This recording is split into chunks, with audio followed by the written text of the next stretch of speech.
It having reached the hour of 5:30 p.m., I am calling the September 29th, 2022 Special City Council meeting Forward Together Workshop to order and ask the city clerk to please call the roll.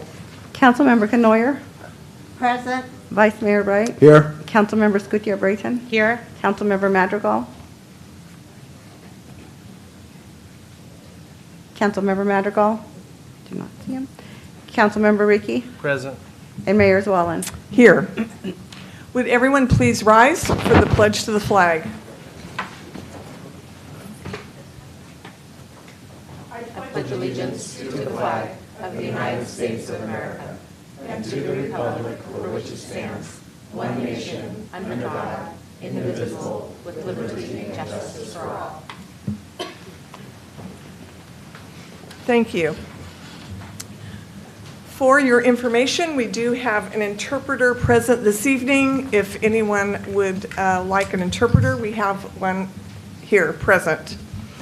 Si alguien necesita un intérprete al inglés o español, por favor, levante la mano. Yes. Okay. If anybody needs an interpreter, Spanish, English, please raise your hand. Si We wanna no habla inglés, por favor, levante la mano. Thank you. Next is public comment period. Does anyone wish to speak on any item under public comment? And this is for items not on the council agenda. Each person has 3 minutes to speak. I see one hand raised. Countryman?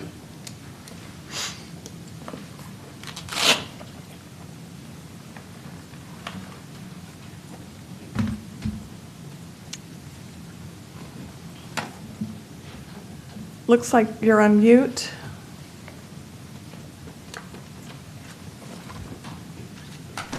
Are you there? Yes, we're here. Excellent.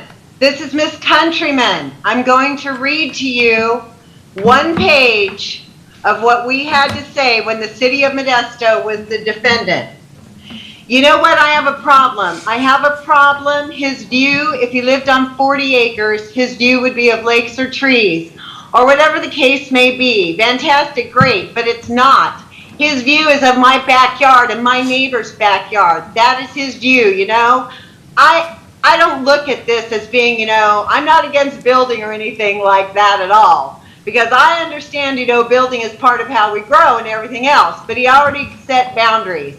He's no longer a neighbor. You say, oh, hi, George, how you doing? He is constantly, basically, back out there working on something.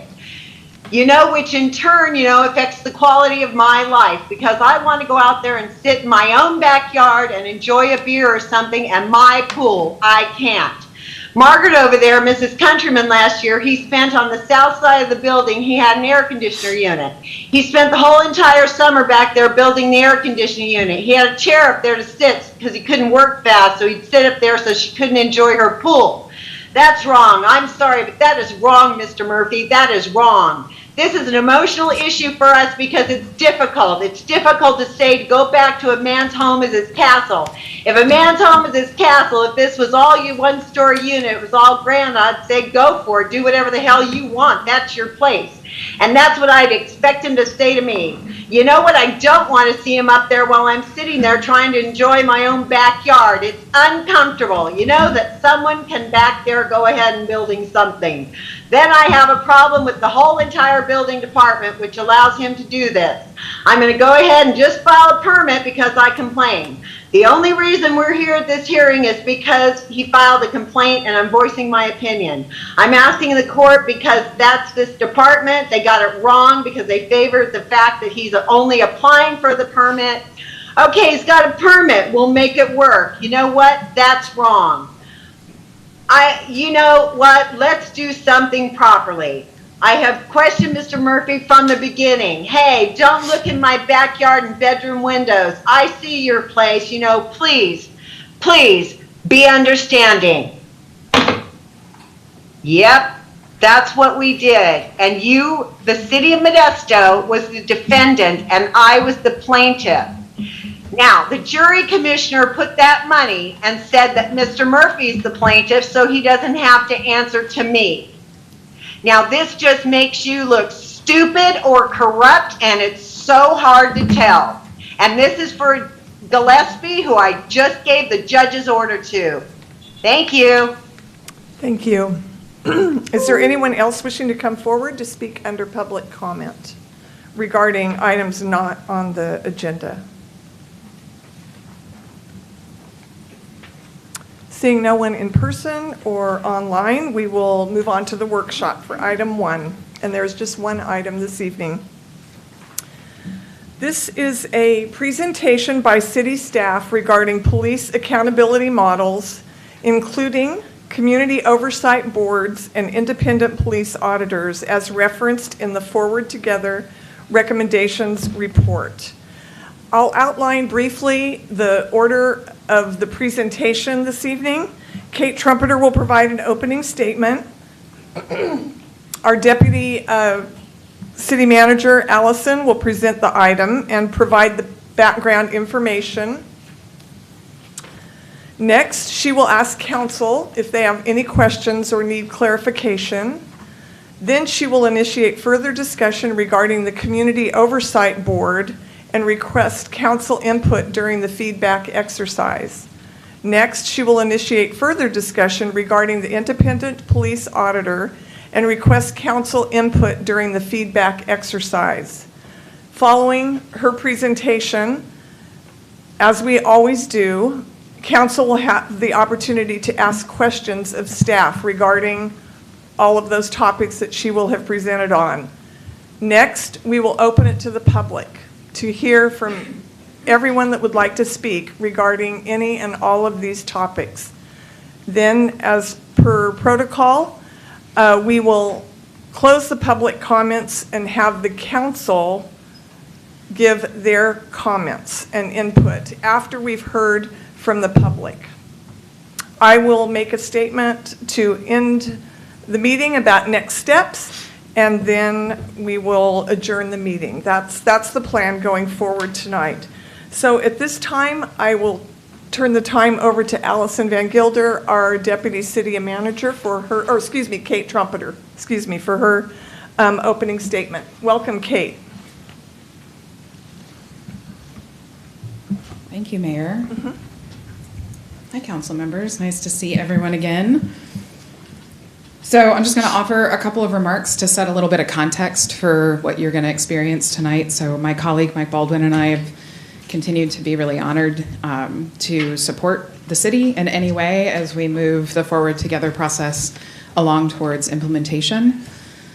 So both for your benefit and for those in the audience, just feel like it's important for us to remember that the Forward Together process went for over a year. You all voted and approved, accepted. The language has always been up in the air a little bit. You accepted their recommendations in August, and the plan was always for then those recommendations to go to the city manager's office, where city staff would do more research and come back to you with more information for you to consider, and that's what we're doing tonight. So we know that no official action is being taken, but this is an opportunity for everyone, both our council members and our community, to have a deeper understanding of what the Forward Together work group members intended, which I do think that in this PowerPoint, my hope certainly is that the Forward Together members who are in this room and joining us on Zoom will feel like their voices were heard. So just also wanted to offer a gentle reminder that at the end of one of our last workshops, Councilwoman Escudia Brayton said that she was feeling the responsibility that was being handed back to her and to all of you. And I feel like the Forward Together members who are here in this room and those who couldn't join us are also waiting to see what our city manager's office and staff have done and brought back to you as an extension of their time and commitment and their hard work. So lots of curiosity tonight. Hope people can ask a lot of good questions, and then we can take some really concrete next steps and get us to December when we vote. Thanks. Thank you, Kate. Welcome, Allison. Good evening, Mayor and Council. It is my pleasure and honor to present the information tonight regarding the Forward Together work group's recommendations as it relates to the theme of accountability. Before I begin, though, I would like to thank Chief Gillespie and his team for assisting in putting together the research along with the CMO's office. Thank you, Linnell. She's been very instrumental in putting this presentation together. As we begin the workshop, I would like to encourage council to take notes along the way. This is going to be quite comprehensive. You're going to receive several different examples of other agencies who have implemented similar programs and components. If something resonates with you, make a note of it. Once we get to the end of the presentation, we will engage in an interactive exercise to hopefully obtain some feedback from council, which is really intended to provide some guidance on how we move forward as we start to really formally shape this up so we can come back in December and present something to you that hopefully will meet your expectations and will be ready to vote on. So as the mayor provided an overview of tonight, I will focus on an overview of what the purpose is for our meeting. Our intent is to provide you with information about community oversight boards and independent police auditors. We will also acknowledge that the term community oversight board, it's very interchangeable, and we will go over that later in the presentation. Different agencies refer to it, as review boards, oversight boards. There's just different examples. But our main goal tonight is to provide you with enough information where council will learn more about these elements and be able to, thoughtfully weigh in and provide staff with feedback on how best to move forward. Ultimately, once we get this feedback, we will be bringing you this item back on December 13th for formal consideration and adoption. I think it's important to take a look back. These are some key dates that where we have had some significant milestones achieved. We began this journey, as you well know, back in May of 2021 with the listening session regarding Forward Together, and that has steadily progressed to where we are today. Finally, after receiving the recommendations from the work group, taking our first steps forward towards implementation. A summary of the Forward Together work group's recommendations fall into the three themes, and we spoke about this at the last workshop, The three themes are policies and practices that support safety, fairness, and equity throughout the department and community, alternate response models that ensure the right type of response and resources are applied to a situation, and accountability for police conduct, decisions, and how they impact the Modesto community. And obviously tonight, the main point of our conversation will surround the accountability theme. So once again, the three themes are here, and the key reference here that we want to point out is that there are various models of accountability to consider. However, after your Forward Together work group conducted their research, they are recommending what they refer to as a hybrid approach, which is a combination of having a community oversight board in coordination and conjunction with an independent police auditor. The other examples of accountability models that we have researched are a review-focused model that relies primarily on a community oversight board, the auditor-focused model, which essentially employs a professional auditor to oversee investigations. Then you have an investigation-focused model that's wholly independent and conducts their own investigations. And then, as I stated previously, and what is the recommendation of the Forward Together group, is a hybrid model, which combines both of those elements. So what is it? What is a community oversight board? Generally speaking, it's a community board made up of trained and educated community residents who will advise and make police policy recommendations to the city manager and police department for consideration. This is a general statement. Obviously, it will depend on the specific makeup of the board, but this is generally what they do. So as I mentioned earlier, excuse me, many organizations that have community oversight boards refer to them in various ways. So you might have it called the Police Civilian Review Panel, Citizen Law Enforcement Review Panel. There's just a lot of different examples, but we thought it was important, as you, I'm sure, have done some research yourself, there's different references out there, but they all essentially are a community-based review board. So as we start to think about what a community oversight board would look like for Modesto, I think it's important that we come to some agreement about what their mission would be. And so this is an example of some ideas that we could, look to as to determining exactly what, kind of their role and mission would be. So, for example, propose meaningful and practical recommendations to the city manager and our police department. They might work to engage and conduct outreach to the public, providing education about the roles that they play. A big role that they would likely play is to be ambassadors and build strength between the public and our police department. And then obviously, establish strong relationships between our police department and the community it serves. In terms of goals of the Community Oversight Board, at least to begin with, we've kind of focused in on these 4 objectives, but obviously council can provide additional feedback or maybe you have some different ideas. But our goal for them would be that they define some clear objectives that will align with the Forward Together recommendations. We really see this board as being the conduit to actually further implementing the original Forward Together work group's recommendations. That will be a main component to moving that forward. The board would be able to provide transparency and improve confidence. It's that independent review that we've talked so much about during the Forward Together meetings.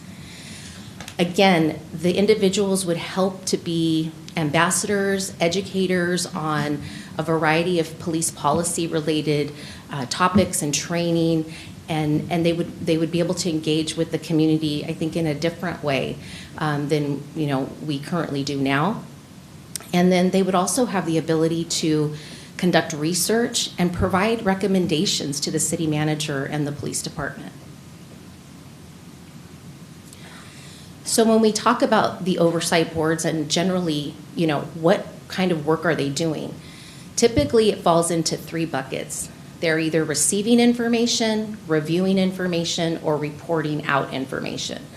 So these are some examples of how they might receive information, depending on how we decide to build this board and those responsibilities that we assign to them. So in our research, we found different examples of boards that would be provided real-time information and input on major incidents that occur. They might receive private briefings from the police department. Excuse me. They might receive community concerns and complaints. In terms of review, they could be asked to review various policies, or they could initiate and request to review different policies. They could also review complaints and things of that nature. And then the one thing that we saw across the board is that a major component of their activities will be in the form of reporting out to the community. And that's typically in the way of an annual report that is made available. So these are some examples of the roles and responsibilities that we researched, and we purposefully looked at the agencies that we had participate in the original Forward Together interview panel. But it gives you some sort of comparing and contrasting as to how different agencies will approach the topic of having a community oversight board. You'll see that there's varying numbers of participants. You'll see that sometimes their term limits are a little different. Some are volunteer, some are not. I think another key component is how they are put into place, and we will talk about that more. but I think it's a good reference just so you get an understanding of what the landscape looks like out in regard to this topic. Not every community approaches this topic in the same way. There are different ways to move forward. So when we talk about actually establishing the Community Oversight Board, these are examples of the actions that can be taken to establish and formally stand them up. So the board could obviously be stood up and included in our ordinance and become codified. We've seen it where it's done by council resolution. We also have seen in the case of Anaheim where it's actually not a city council initiated board. It actually is done out of the city manager's office. And then finally, we've also researched examples where it's been done by ballot measure in some communities. In terms of meeting management, how these meetings function are typically like any other community meeting. You will have agendas, minutes, reports. It'll be done like any other public meeting, obviously with the goal of being transparent and in encouraging the community to participate in the meeting. The one caveat I will say is that there are circumstances where there may need to be private briefings and things like that, as I referenced previously, but the majority of the information will take place in the public setting. So when we talk about who could be on the board, this is really a question of what type of mix would you like to see in terms of experience, in terms of roles that they might play. Do you want representatives from each district? We've put up here on the board, do you want to consider including individuals who participated on the original Forward Together group? These are just ideas and different elements to sort of get you thinking about what do we want to see in terms of diversity on this particular board.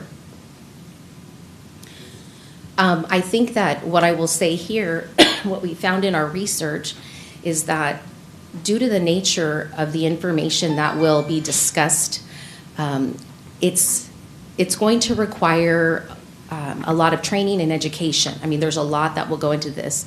We saw the amount of work that our Forward Together work group did.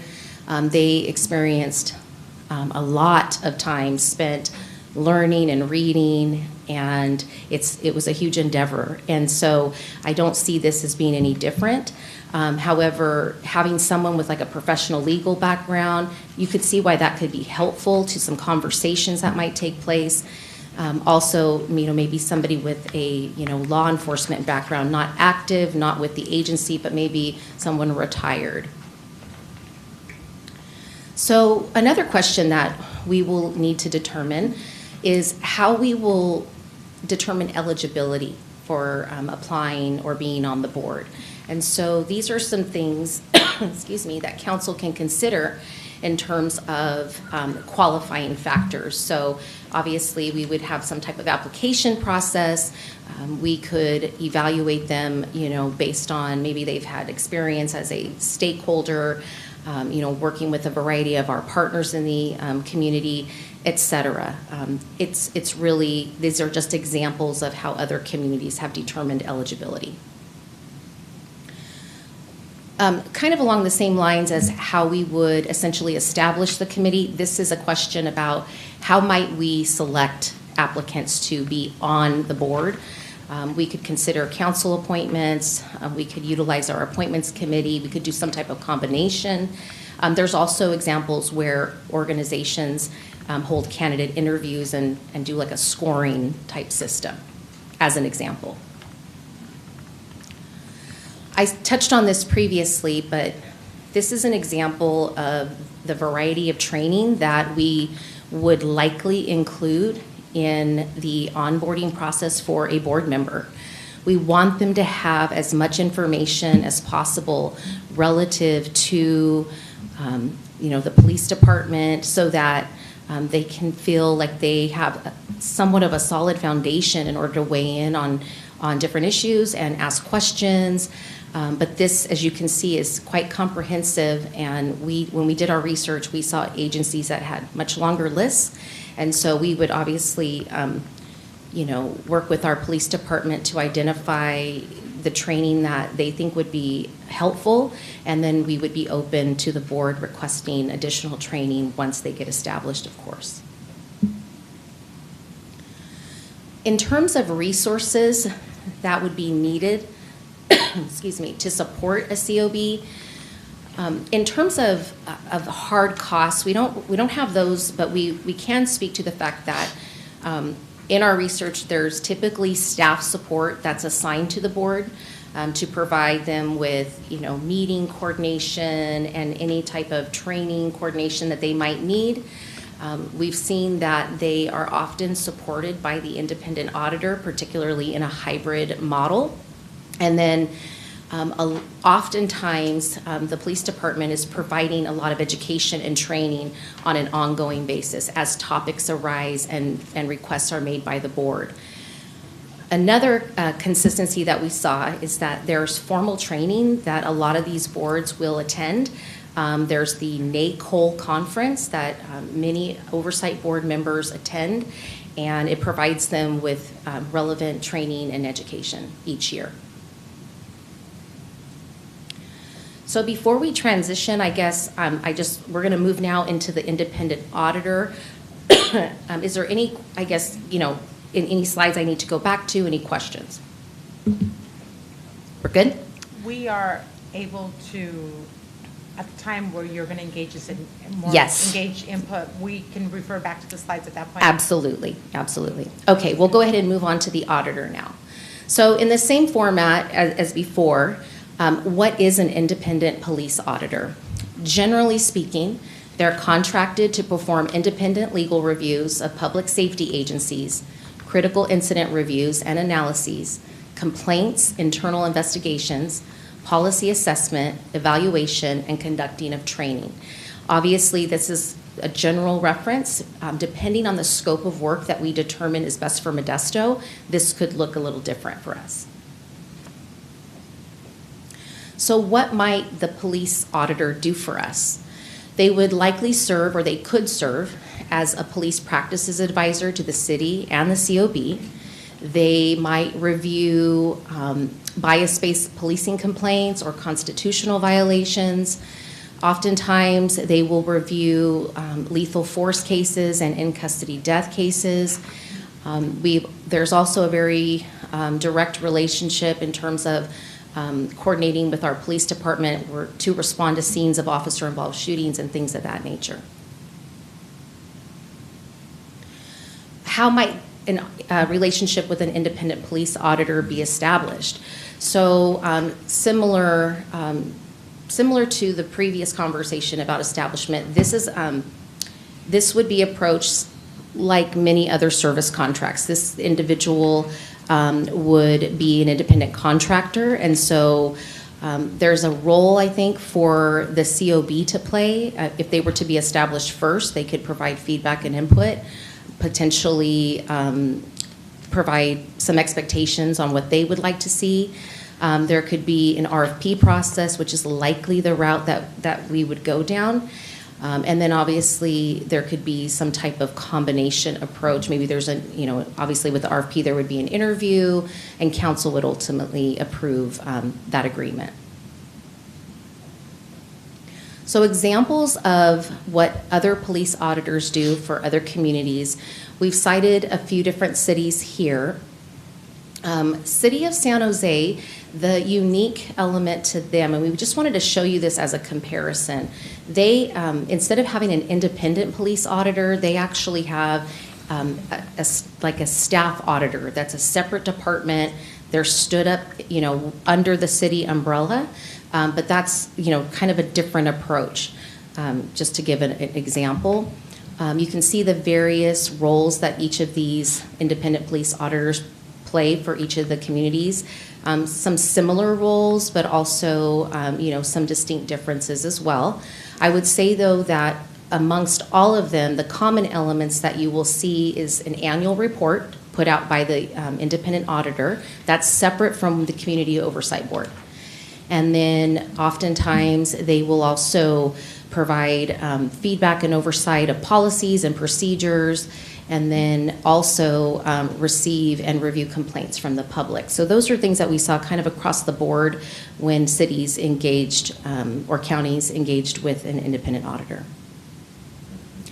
So in terms of the cost of an independent auditor, this gives you kind of a snapshot. City of Anaheim and City of Palo Alto, those are both independent auditors, contracted service providers. You'll see there's a little asterisk there with City of San Jose, and as I mentioned previously, the $1.5 million is indicative of the fact that they actually have an in-house department. Obviously, it's a larger city, so the cost is likely going to be higher. However, all of the associated roll-up costs, having a department and all of that, obviously you can see a little bit difference of the cost. So this is the point where I'm done providing you with sort of that overview and education component. And we're getting ready now to transition into where I want to hear from council. Staff is hoping that through this process, your feedback will allow us to more fully develop the proposal to make sure that we are moving in the right direction. So it's a great time for you to share your thoughts as we move ahead here. So we're going to start with the Community Oversight Board. And what I've done here for you is provided a little slide that addresses some key decision points that we'll need to make, and we would love to get council's feedback on them. And then what we've done is we've provided you with what Anaheim's model looks like. And for those that are not aware, the reason that we focused on Anaheim is that is the model that your Forward Together committee has recommended as a point of comparison. When they did all of their research, that was the model that resonated with them, and that they not necessarily wanted council to do exactly, but they said yes, this is a good starting point, and we like how how they've set this up. So I think it's a good place for us to start. Obviously, there's opportunity for you to provide additional feedback on things that maybe you would like to see included or considered, or maybe there's something that you don't want to see. I think this is an opportunity just for you to sort of provide, again, staff with some feedback so that we can take that information and more fully develop these recommendations for your consideration in December. So I think it'd be helpful to just start with the qualifiers to apply. In Anaheim, they require 4 qualifications. Very straightforward. They require residency in the district that the members are representing. They require residency in Anaheim for an at-large member. They have to have a background check, and then they're expected to sign a confidentiality agreement. So in terms of qualifiers, as I had shared previously with you, there are other opportunities and other qualifiers that other communities have implemented in their programs, but is there any feedback in regard to qualifiers that you'd like to share with staff? And I will say that we have staff taking notes with your feedback, so we can follow up on that. All right. Any questions or comments from staff? Vice Mayor Wright. Thank you, Mayor. Thank you, Allison, for the presentation. On the Anaheim, the slide we just had up there for a second, I can't read the small print. I'm sorry. I have my magnifying glass out. Yeah, so. If anyone wants to borrow it. Yeah, so on the Anaheim qualifications, so established by a selection of COB. What's COB? Okay, council consideration. Community Oversight Board. Right. So that's the council would establish that, but you have city manager's office. So I'll give you some perspective on Anaheim. So this is how they do it. They don't have, the council did not set up their community oversight board. It's actually done out of the city manager's office. Okay. So they took a different approach. So as I stated initially, there's different ways to approach this. And so, you know, it really comes down to what is best for our community and what does our council want to see for our community. And so what I would say here is we've, again, went forward together, did their research and did the comparisons of different models for accountability. Anaheim's model is one that resonated, and they pointed to that as a point of reference for council and staff to look further into. So it's a little different, but I think generally speaking, they liked that approach of the hybrid where you had an oversight board and the independent auditor. Okay. Thank you. Councilmember Scooty Brayton. Thank you. I like the fact that Anaheim was kind of highlighted, and that after thoughtful research, that's what the committee thought we should more closely look at. That being said, number one, what is the population of Anaheim? What is the demographic of Anaheim? Because I think it's important, if we are to closely, we're going to end up with something that's unique and specific to Modesto. I know that. But if we're going to more closely look at Anaheim, I would like to see if we are comparable in demographics and in population. So that's one thing. And then the other thing is, were circumstances somewhat the same in Anaheim that led up to Anaheim putting together what it is that they put together? Or was it different? I think all those things would be helpful to understand why they created the model they created and why it worked there.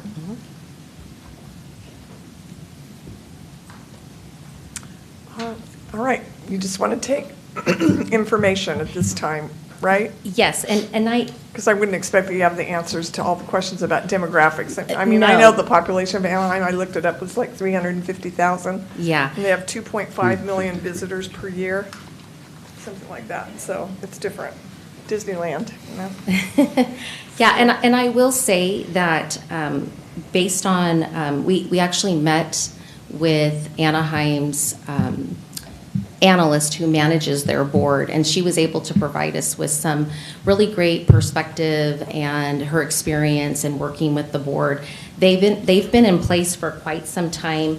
I want to say they started out with like a pilot, and I think it was a public review board is what they initially referred to it, or I may not have it exact, but over time it evolved, and then it evolved into what they have today.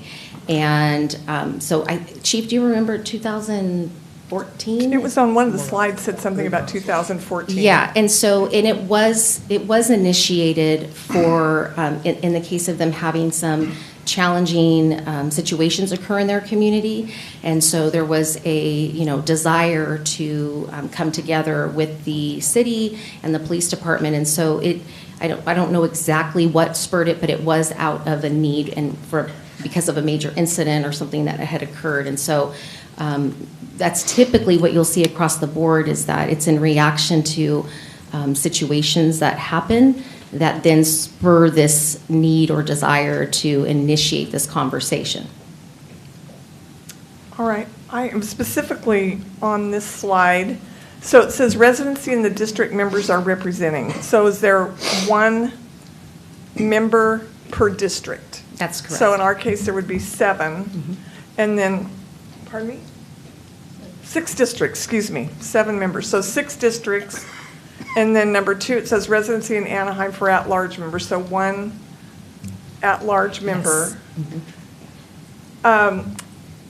Were they looking to blend the group to meet the demographic model of the community at all? I don't think that's the case, and here's Okay. why. Once an individual applies and they meet these qualifying factors, they actually select their membership by lottery. Okay. So that's kind of a That's unique right. approach. Yeah. Yeah, that was another question I had. I knew one was by lottery. So, Okay. so basically, to qualify to even apply, you have to meet these 4 elements, and then if you do, they will do a drawing per district if there's multiple applicants, and if not, obviously, they don't have to do a drawing, but that's basically their process. Okay, that's right. I wrote that in my notes. I remember lottery. And number 3, background check. So then is there criteria that must be met after a background check has been done for that person to qualify or not? I don't know the nature of what they look for. I would imagine it's, because they'll be exposed to some sensitive information and things of that nature. I don't have specifics on what those things are, but we can do more research. If it's something that council thinks we should consider, we can evaluate that for Modesto and what elements we want to evaluate. And then signing a confidentiality agreement, my comment on that would be that the process would be transparent, as was said, but there's not a possibility. It's very likely that some confidential information will be shared, so that agreement would be signed so that the people on the committee would know of the importance of that and that it can't be shared, even though the process is transparent, but there's some information that simply cannot be shared because of the victim's rights or whatever the case may be. Yeah, it's definitely something for us to evaluate and consider. Again, this is Anaheim's model. I appreciate just being able to have a conversation about, how we might develop our program. These are things for us to consider as well. I just wanted to emphasize that the transparency, of course, is extremely important, but recognize that there are confidential pieces of information that cannot be shared with anyone, probably. I'm going to speculate on that, but I would imagine that would be the case. All right, any other questions, comments? Councilmember Madrigal. Thank you, Mayor. I had a question about the background check. I saw that the governor had recently signed a bill that basically sort of prohibits the drug screening tests and what that means. Prohibits that from being used against a potential employee. Like, will that be taken into consideration with the background check that's being done, for example? And just also, I want to know, like, what will be the criteria in the background check? Is it like typical for an employee, like if they fail a drug test, or is it going to be go deeper? Do they have, for example, cannabis-related convictions? So that's one of my questions about the background check. And then the other one had to do sort of with the composition of the board. I was wondering did the Forward Together Committee at all consider adding other desired type of people, for lack of a better word, type of subject matter expertise, if you will, similar to what's done, like, say, with our Measure L committee, where we want somebody from a taxpayers group, we want somebody from a neighbors group. I forgot all the categories, but you get what I'm going with this? And so, like, was that discussed at all? Like, do we want somebody from a neighborhood group? Do we want somebody from I can't think of other categories, but you get my point. Stakeholders, right? Yeah, thank you. Yeah. Stakeholders. So I was wondering if the committee had considered creating desired subcategories of stakeholders to also be represented amongst the 6 people from each of the districts, and if so, and if that couldn't be met, then maybe expanding the size of the committee, to achieve that. So I think those are really helpful comments for me, and I'm sure for the rest of the staff as well. I can't speak to the conversations that the work group might have had, but what I understand, though, is that their job was to, do the research, have those conversations and come up with these recommendations. And then it would be staff and council's role to more fully develop those details that you're talking about. And so I think it's fair to say, though, that we have a great example in the original Forward Together group where you have a variety of stakeholders and organizations represented. And that's why we included it on the slide about, possibly maybe a thought is to have some of the former members, participate on that. If council wants to see that type of diversity or mix on the group, or representation, I think, is a better reference. Different groups that we want represented. So very good feedback. I'm sure we'll capture that. We also have members of the Forward Together committee here as well, and I'm sure that they would love to come up and share their thoughts about that during public comment. Yeah, so that, you said what I was going to say, which was, I think it's something for us as a council to consider that if we wanted, I guess for lack of better, if we as a city went to great lengths to have stakeholder groups represented among the Forward Together committee, do we want to do the same for the actual, community oversight board as well? And I look forward to that conversation. I hope that, my colleagues, take that into consideration as we decide, the frameworks that we're going to develop and whatnot for the community oversight board, the makeup, et cetera. I'm sorry, I think I just repeated what you said. No, that's I'm appreciated. This is what that's supposed to be, is a conversation. Get these ideas out there. So, thank you. All right, Councilmember Canoyer.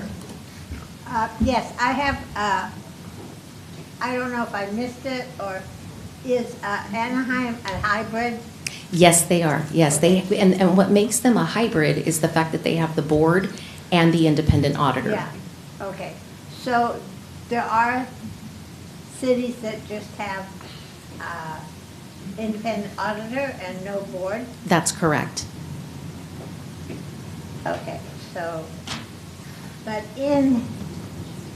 I noticed that in this, I guess it's the independent auditor, well, they have the hybrid kind. I would kind of had liked to, I didn't look into, talk to one about that has the separate two, and it's not considered a hybrid. If they just have the auditor and that would be it, no auditor committee, no commission. That's correct. That would be what they would refer to as an auditor-focused model, where they only employ a professional auditor to do investigations. That's by law. Which is completely unjust. But I'm sorry, I couldn't hear who's. Excuse me. Who's Go ahead. Go ahead. Oh, no, I was just, yeah, that was just wondering why people would not want the two unless they felt that one of them, they were duplicate.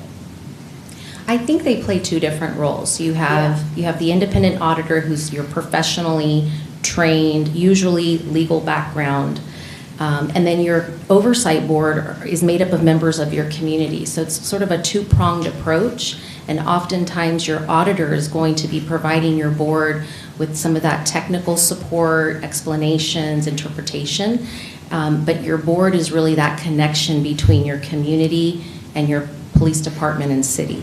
Yeah, that's right. That's why it doesn't seem to me that just having the one covers what we say we're going to do. I mean, transparency. So accountability, that the way we can do that is with the two. Correct, which is what the Forward Together committee is recommending, is the hybrid. And I really appreciate their input, because they really got to go into it and spend time, and since it's a majority, it was not just 2 or 3 people, it was a lot of people. I appreciate that. But I was just curious that I wonder how many cities have just the auditor. Yeah, I don't know. We did a lot of research, but I think it references, your point though, kind of references that each of these approaches is unique to the community and what the desire is of that community. So I think that the work, as you stated, that Forward Together did, they looked at all of these different models, and this is the one that they're pointing to. All right. Thank you. Oh, excuse me. Councilmember Ricky. Thanks, Mayor. Couple thoughts here. I want to echo Jenny's sentiments, that the hybrid model sounds pretty compelling to me. I love the fact that it gives the city and our police department the opportunity to build relationships with the community in a way that's, that we can't really do right now. So that's kind of cool. I like the idea of having an auditor that understands how procedures work and how the system works. So you got a little of both. You're going to get the feelings from the community, and then you're going to get the technical skills. That sounds pretty awesome. The other thing I wanted to comment on was a little bit about what Councilmember Madrigal was saying. And I think I want to caution us on being too specific in who's necessarily on the board. In this city, we have a really hard time with boards and just with people consistently attending, that kind of thing. And also, like on the charter committee, we have like all these weird requirements, like one of the members has to be an accountant that's been practicing accounting for 3 years in the south side of the city or whatever. It just gets to the point where you can't find anybody, right? So I think that I like the idea of representing districts. And then I'd also throw out one final idea, and that is that I think having alternates on the committee would be a real asset. Thank you. Right. So if there are no other comments about... I have Oh, I'm so sorry, Vice Mayor. I have another question. Yes. So is the auditor part of the committee? They're not on the committee, but they work in coordination with the committee. So they'll likely attend their meetings. If we are, if there's a research being done on a policy or some type of related topic, they would likely provide them with that technical information. If there's a review or an investigation, they might also provide the support to interpret the technical. But there's also a relationship, information sharing, if you will. It's between our police department, the auditor, and the oversight board. So there's information sharing that goes back and forth. Would the auditor be directing the oversight board? No. They would be completely independent? No, it's more of a support role and providing information, interpretation, that type of thing. Thank you. All right. That just kind of, I have a concern about if you have an auditor and they would be just, would they also do recommendations on, like, I know they look into shooting, but do they also give recommendations to, is that part of their duty, is that they investigate a police shooting, the auditor does? So that's your question? Yes. Yeah. So they will conduct a variety of investigations depending on what the issue is, in custody deaths, officer-involved shootings. And they will, and that's independent, obviously, and they will make a publicly available report, and out of that report could come recommendations to the city as well as the police department. Okay. So, but the board just basically gives out for procedures, right? Or do they investigate, are they investigating shootings or police brutality, or are they part of that? They do play a role. However, obviously, they're not going to have all of the technical expertise always. And so it's more of a coordinated effort between the auditor and the board when it comes to something like that. They would work together on that. And then the recommendations would go to the chief of police? In some circumstances, yes, they could go to the, Excuse me, it's our turn at this moment. $2 million for nothing, we'll just write that. Excuse me. so, Thank you. so, That's my tax dollars. so I think, again, it comes back to the scope of work in terms of what the city would be looking for from an independent auditor. So it's what we decide we want their role to be. Okay. All right, Councilmember Scudia Brayton. And for the sake of time, I have a lot of questions, but they're general in nature, so I'm going to keep my general questions and comments to the very end, because I'm hoping they may be addressed as we continue with this, because I know we have 12 line items and we haven't even finished the one. But just the one question I do want to ask right now is, because I don't see it addressed, and maybe I just didn't hear it, but how do you envision, or what will the public engagement, public communication look like? Right. So obviously, public meetings that the community can come and participate in.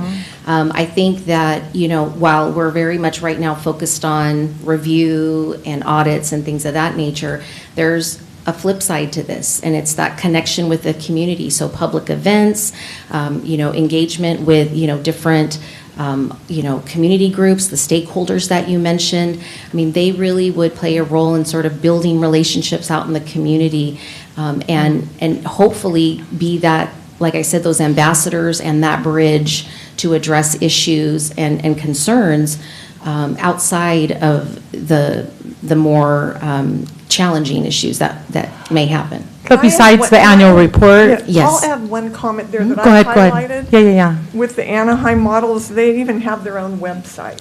That's exactly where I The was group. going. Newsletters, websites, will those be utilized in getting the word out and receiving the information and all that? So And will that literally be spelled out in advance where people will know how they're going to be part of the process? Are you referring to applicants, or are you talking about once it's set up? Now moving forward. Okay, to the moving very- forward. yeah. So I would say very similar to our other commissions and boards where we put information on our website. They could absolutely have an independent one set up. It's really up to us how we want to push this information out. I think there's a variety of opportunities that we can do. Nothing at this point has been set in stone, but I think that's great feedback, so that as we move forward, we can take all of that into consideration on how we want this to look for Modesto. Okay, so you don't want input on that now? No, You- please, oh, yes, please, yes. As much and as often as you can. And I don't know what that looks like, Sure. but again, as much and as often as we can. Okay. Yeah. Can we see the slide that was still, are we going on with the slide? If that's okay, Mayor. Sure. Are we ready to go to? So these, there's a few more sort of opportunities for discussion. Maybe I'll kind of bundle some of these. When we talk about group size, board makeup, we've kind of had that conversation already, you know, chair members from each district, that type of thing. If there's any other comments related to group size, who's on the board, term limits. For Anaheim, they meet monthly. You know, does council have any, you know, reaction to that? Would you want it more frequently or not? These are just some other considerations. So why don't you sort of look at that comprehensively now that, you know, we're kind of trying to, you know, move forward. But is there anything that jumps out at you here? I'll mention that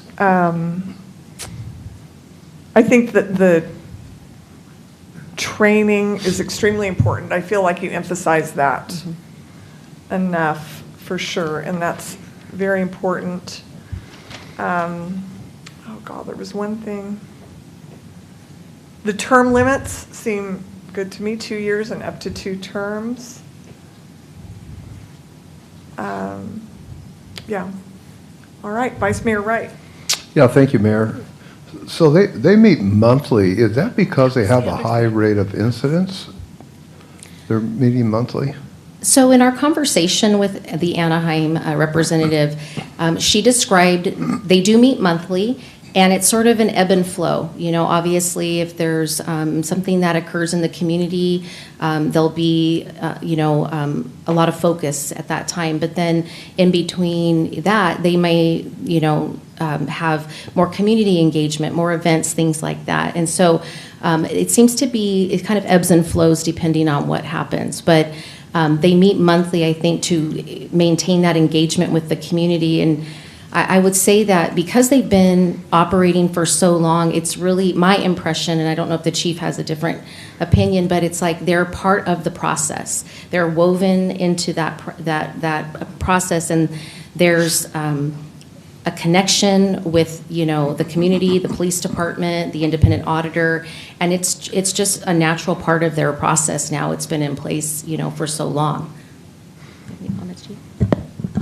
Good evening, Council. Brandon Gillespie, Chief of Police. What we saw with Anaheim is just like Allison said, is if there's a incident of interest to the Police Review Board, that will be a discussion topic. But if not, what we found is these community members want to be very involved, so there'll be a list of things that they're interested in learning about throughout the year. So if there isn't an agenda with something on it that they need to talk about because something's going on in the community, they may want to learn on different aspects. More education. Right, absolutely. So when we talk to Anaheim Police Department, often they are going in to the Police Review Board and providing them with presentations and education on any topic that they want to. And did they do ride-alongs also? Yeah, they provide, I think they say 20 to 40 hours of training for all of their members who get on their Police Review Board. Okay. Thank you. All right, and not to be out of order, but that was the very topic that I was searching for, was the monthly.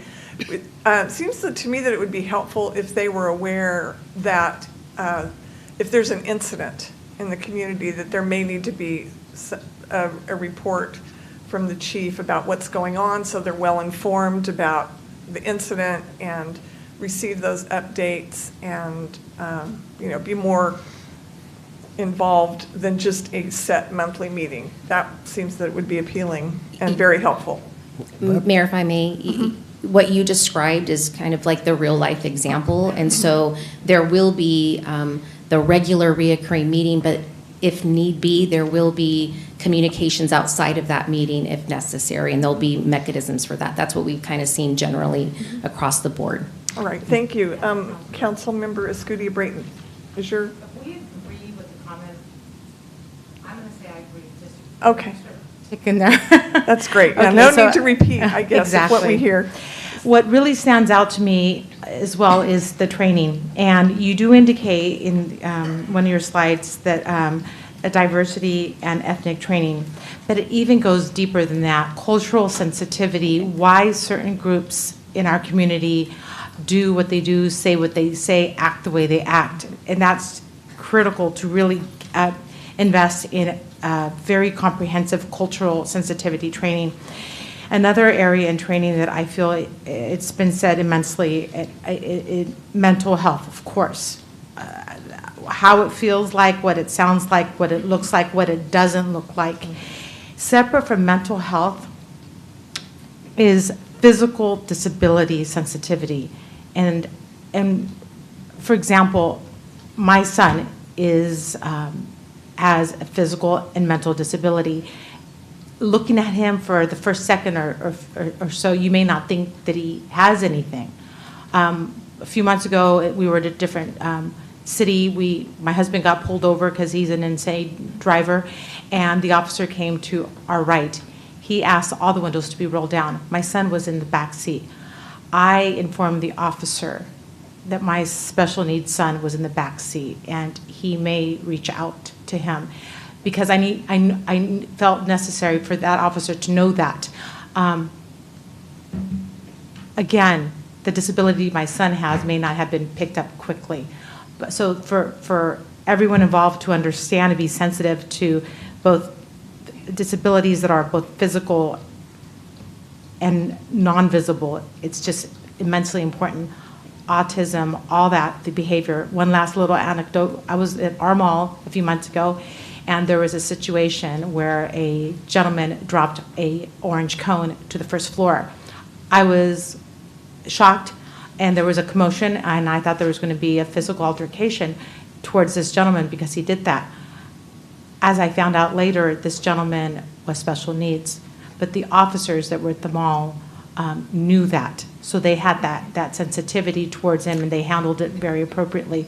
But had they not had that understanding of this gentleman and how to deal with a situation that didn't appear like that, they may not have dealt with that well. So I can't be emphatic enough to the necessary training in these areas. Thank you for that. I really appreciate that feedback. All right, Councilmember Knoyer? Yes, I just have a question on the auditor's salary, and this is this would be a new department that we would, what would be like our city clerk would be an added. At this time, that's not the recommendation from your Forward Together Committee. Your Forward Together Committee is asking council to consider the hybrid model with an independent auditor, not a part of the city. I provided that other example just to show some sort of cross, kind of comparison, if you will, on how other cities do it. But with the hybrid approach, they looked at, and what Anaheim does is an independent auditor, so it's more like a contracted attorney. Oh, okay, so we're looking at a set amount, like for hours or what we decide, and then contract it out, and whoever comes up, that, I don't know if it would be the same as the lowest bidder, which probably not. I think we would have to set a different standard for this one, but it would be, then it would be a, so they do the contract. Yes, it's a contract, and we would go through the request for proposal process. And so we'd work it all the way through that system to see who would be the best fit for the organization. But typically, and I'll defer to the city manager, we had some conversation about this, that we know that there's because it's a professional services contract, we technically could probably go through that, but with the goal of transparency, going through our traditional RFP process, it kind of removes, that and keeps it more independent. And so where does the money come out of? General fund, or is that added to the police department, or what? Who pays for it? It would be an additional expense to the general fund at this time. Okay. All right, Vice Mayor Wright. Thank you, Mayor. The question, a comment was made about being police department reporting directly to the committee with the incident. Would this bypass communication with the city council that we have now? No, this would, my understanding is it would just be an additional communication. City council would continue to play the normal role and be notified. And would city council members be able to attend meetings of the group? Of the Community Oversight Board, I would say absolutely, as long as there's no Brown Act violations or anything like that. It would be like a commission meeting, any one of our other public meetings. Okay, but would any of those meetings be closed session or like a closed meeting? That's something that we're still working through. I'm working with our city attorney to kind of see what that might look for us, because we realize there could be some confidential, or not confidential, but sensitive information that the Community Oversight Board would need to be informed of. And so we're working through how best to inform them and keep them advised of that type of information. Then I would like to know then if there would be some like closed session type of meetings, would city council members be able to attend? No. First, we would have to look whether that board can have closed sessions. We're looking through that depending on what the council would like, how to establish a meeting, a board like that covered by the Brown Act. But if there was a closed session, it's kind of like when there's a closed session for the council, another body, would not be able to attend unless there was a joint meeting, joint closed session, et cetera. But usually the closed session is just for the body. So do we have any committees right now that can have closed sessions without any of the council members there? There's no committees, there are no other committees that have closed sessions. The closed sessions are for the council, because usually you're talking about litigation that the council has to deal with. Usually, property negotiations or labor negotiations that the council is in charge of. So there could be situations where the committee would know something that the council don't know. I think the information, we would need to look at that to see what kind of information they get, but I know that the council would, of course, receive their normal briefings as far as what the council gets. This doesn't replace the council as far as notices or information to the council. This, I believe, one of these boards, depending on how the council wants to establish, is a board to provide not only additional information, recommendations to the council, but also recommendations that are public, open to the public, that are public. In Anaheim, for example, the auditor works with the board, and correct me if I'm wrong, Allison or Chief, but they put out a report. So they look at, for example, if there are officer-involved shootings or policies, and they'll bring out, and it's public, it's on their website. You could go on their website, you could pull up a report and go through it, and they'll provide recommendations that are open to the public, that are there for incidents that they look into. But it's just it's another way of getting more advice and to the police department and to the council. That's public. Well, I was debating whether I was going to say it. It really comes down to how this is formed, right? And I think that's a determination point. And some of the decisions that are being made here today will help form our recommendation to you to subsequently approve at a later date. So we could really say that the committee could have no closed sessions if we wanted to. Correct. And I think it's important to note that I don't see in any scenario where the oversight board circumvents the authority of this council. That's what I'm getting to, yeah, right there. Thank you. So this brings another question. What is the advantage or disadvantage of having it be a Brown Act committee? And I know that may be a 10-hour presentation. That's definitely a that I'm presentation of the asking Brown you Act. to do in 1 minute. So the Brown Act versus non-Brown Act, I mean, it's really kind of goes both ways, right? But the reality is if you don't have a Brown Act board, they can meet without having to notice meetings, without having to have meetings open to the public. The Brown Act requires all meetings of that board to be open to the public. The benefits, they could meet quickly. If there's an incident, they can meet the next day without having notices. They could there could be more confidential information that's not public provided to them if the Brown Act didn't apply. But then on the flip side, I know the Brown Act, just like your council meetings, it's to make sure that all the members of the public are available. There's a little bit on the slide, adds a little bit of confusion, the last establishment of selection of the COB, City Manager's Office. Anaheim was a different situation. I talked to their city attorney as well, and it was actually a committee that was created by the city manager's office. It didn't go through kind of the council. The council didn't direct it. Once the council directs or the council establishes a committee, that committee automatically becomes Brown Act. The council couldn't say, we don't want the Brown Act to apply, we're establishing this committee. As soon as the council establishes a board, that board is covered by the Brown Act. Anaheim, that wasn't the case. The manager's office established it and just provided a notice to the council saying, here's what we're doing, made sure the council was comfortable, of course, but it was through the city manager. All right, thank you, that helps. But I have a quick question. All right, council members, give You me a have break. you have to get the word in She had before her David name on does. the list. I'm following protocol. I'm always number 6. Whether Brown Act or not Brown Act, and I understand we're discussing a confidentiality agreement, but was there any data on taking a pledge or taking an oath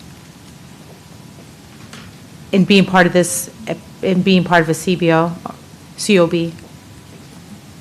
I don't recall an oath, in our research, but there was information about an expectation of confidentiality, that type of thing. Some went as far as signing a confidentiality agreement. I think there's some, I feel there might be more level of commitment and sincerity and more professionalism if one takes an oath or signs the pledge or takes a pledge. Something to think about. I think that might resonate as a deeper level of commitment and to the cause. Thank you for that. I have one more question. All right, Mayor. Vice Mayor Wright. Just, the more we talk, the more I have questions. So, Attorney Sanchez, so my question to you is the Brown Act, we as council members can attend a meeting and not, all of us, and not violate the Brown Act as long as we don't say anything, correct?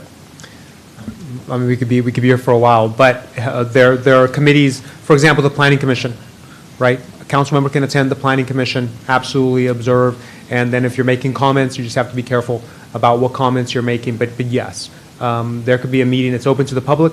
Council is also members of the public that could be Excuse me, attending. I don't want a side conversation when, okay. Thank you. Please continue. So the answer is yes. Okay, thank you. All right, did you get that? I'm sorry, I get really distracted when there's side conversations, when I'm trying to listen to a response. Did you want to say publicly what you were discussing, or no? Okay. All right. Mayor, I appreciate the question about the Brown Act because that was actually next on our list in regard to consideration of the various approaches that organizations have taken, and our city attorney did a great job of outlining that for us. Is there anything else on this particular list that you have comments on? Obviously, we heard about the training already. I appreciate that very much. If there's no other comments or questions on this slide, we'll move on to the next one.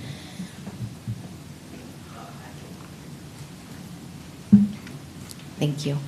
So we're still focused here on the Community Oversight Board, but the last two components that I would appreciate council's feedback on are in regard to their role and their responsibilities.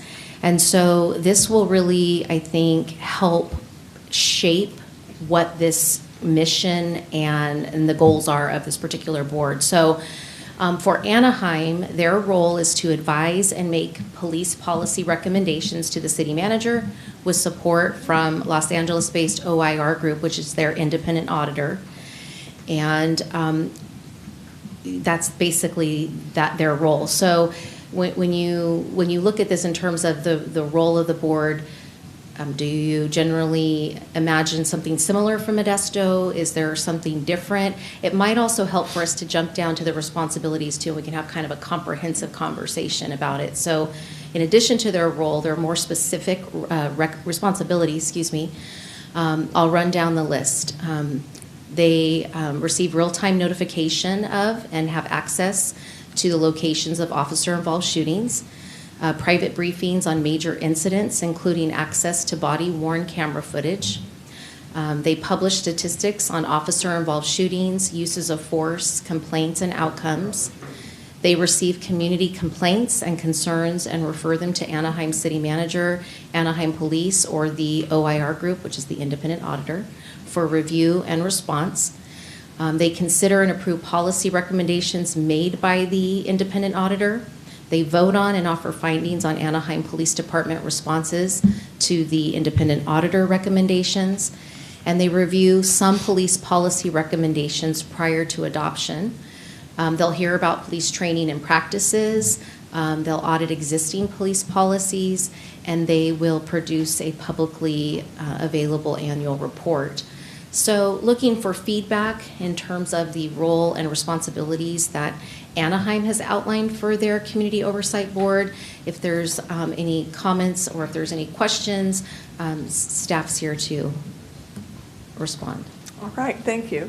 Questions, comments? Vice Mayor Wright.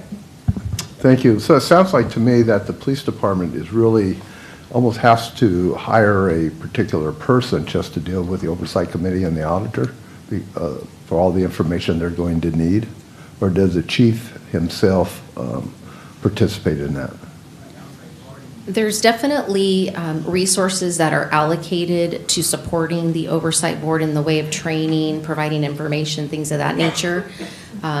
We, as I mentioned earlier, we spoke with the analyst that provides the administrative support for the COB in Anaheim, and then Chief, I'll defer to you to talk about the types of resources that the PD allocates.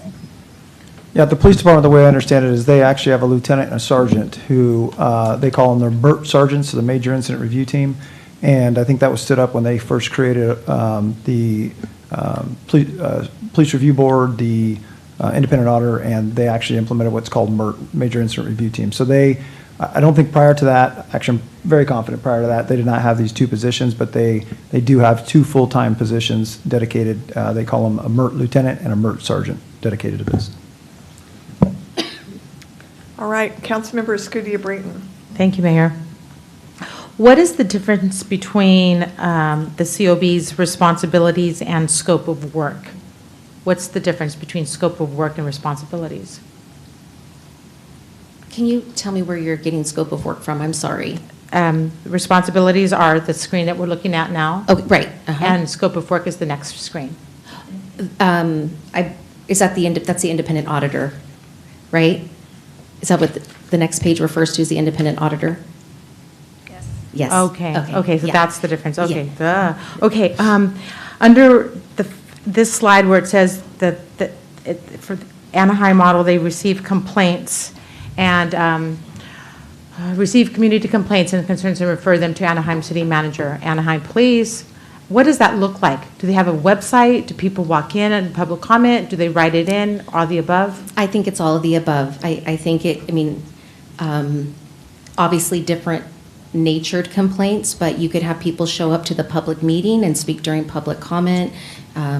Frankly, someone could contact a council member and that get referred back to that commission. So I think that we could receive information in different ways. Do you know how this is logged or documented? I don't if at all? I don't, but I can find out how they keep track of those complaints. I'm sure if something's presented at a public meeting, that's obviously going to be in the minutes, but I'm not sure if Anaheim keeps a log or how they do that, but I can find out. And in addition to that, and I appreciate that, how would we do it? That would be, I think it would be important to capture that data. I agree with you.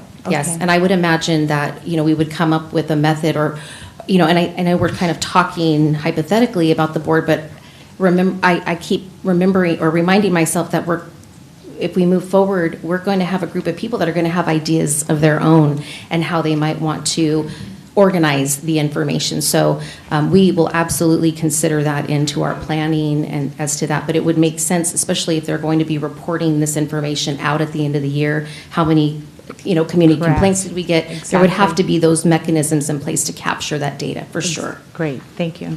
One comment, and then I see Councilmember Canoyers to speak next. This seems like reasonable information and would be important for the group to know. And I think a point that you just brought up is excellent, that once the group is formed, I'm sure it would evolve for what's important to them and what information they need to know. And perhaps they could even, I know that we're ultimately responsible, but they could have input on that, what information is needed, and work collaboratively to make some of those decisions with a lot of the questions even that we have possibly. I think, recognizing we're ultimately responsible, but that would be a group of people that are really invested in this, and they represent the public, so. Yes, I agree, Mayor, and I think it goes back to what the chief said earlier, that they may have requests for different information on different topics that they come up with on their own. I think it's reasonable that one of their initial focuses will be to review the remaining Forward Together recommendations. This is why we need this board, right? And so, but once they get through that process, I think naturally other topics will rise up and they'll have different focuses and things like that. And I think you're right. It will come down to the desire of that group as to what they would like to focus on. Right, much the same as we really depend on our planning commission and our culture commission and our various community committees and people that are invested in it to guide us and help us and give their input. And we put a lot of weight on that. All right, Councilmember Canoyer. Yes, it seems to me, it appears that there's duplicate of what the commission's going to do and what the auditor's going to do. There are duplications because, and I guess it's how we want to set it up. But they have, the commission can investigate shooting. The commission can give recommendations. The commission has access to the police department. They get it. It kind of seems to me that there's duplication between the auditor and the commission, the board. I think there's some functions that they both do.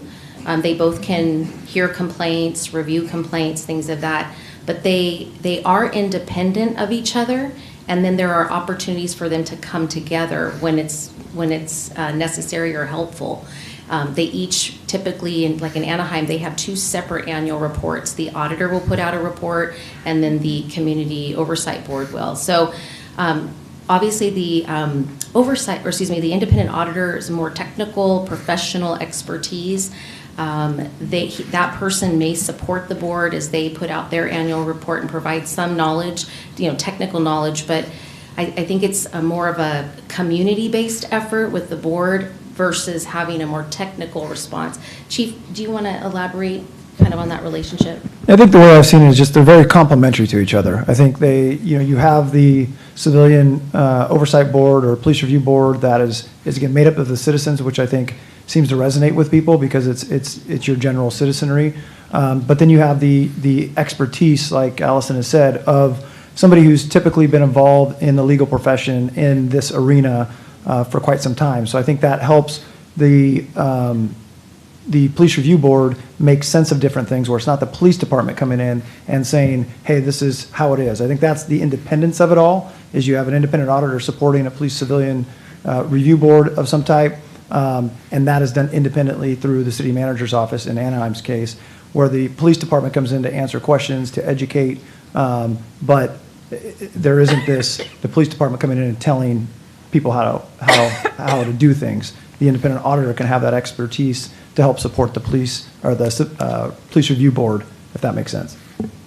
I guess what I look like at our planning commission, they make a lot of big decisions that go on, and they report to the council. I think what may be important is so that they provide the expertise, and the independent auditor can assist the police review board in making recommendations is what they would do. They would make the recommendations through an annual report to the city manager's office and the police department to potentially look at changes in policy, practices, procedures, that sort of thing. That's what the board does. Yeah. Yeah, and the auditor, that's not. The auditor does the same, but the auditor typically, what I've seen with Anaheim's 2 different reports is the OIR's report is much more in depth. The recommendations, I think, that I read in their last report, 16 or 18 different recommendations, and the police review board had a much smaller amount. So you mean the auditor, not the commission, the board? Yeah, the police review board or the civilian oversight board did issue a report with support of OIR, and their recommendations were, I think 4 or 5 recommendations, if I recall, and the OIR's report was much more in depth and had a lot more recommendations and analysis of all the reviews, not just the officer-involved shootings, but use of force, internal investigations, and such like that. Okay, thank you. Yeah. All right. Any other comments or questions regarding this slide? Give people 3 minutes to speak, but yet you're sitting here being redundant, speaking on the same issues for an hour and a half, and honestly, it's bullshit. If you guys are going to do this, you should have did this on your own and not invite people over here to talk about this crap. All right. Next slide, please. Party and auditor. Well, then that Excuse me. Thank you.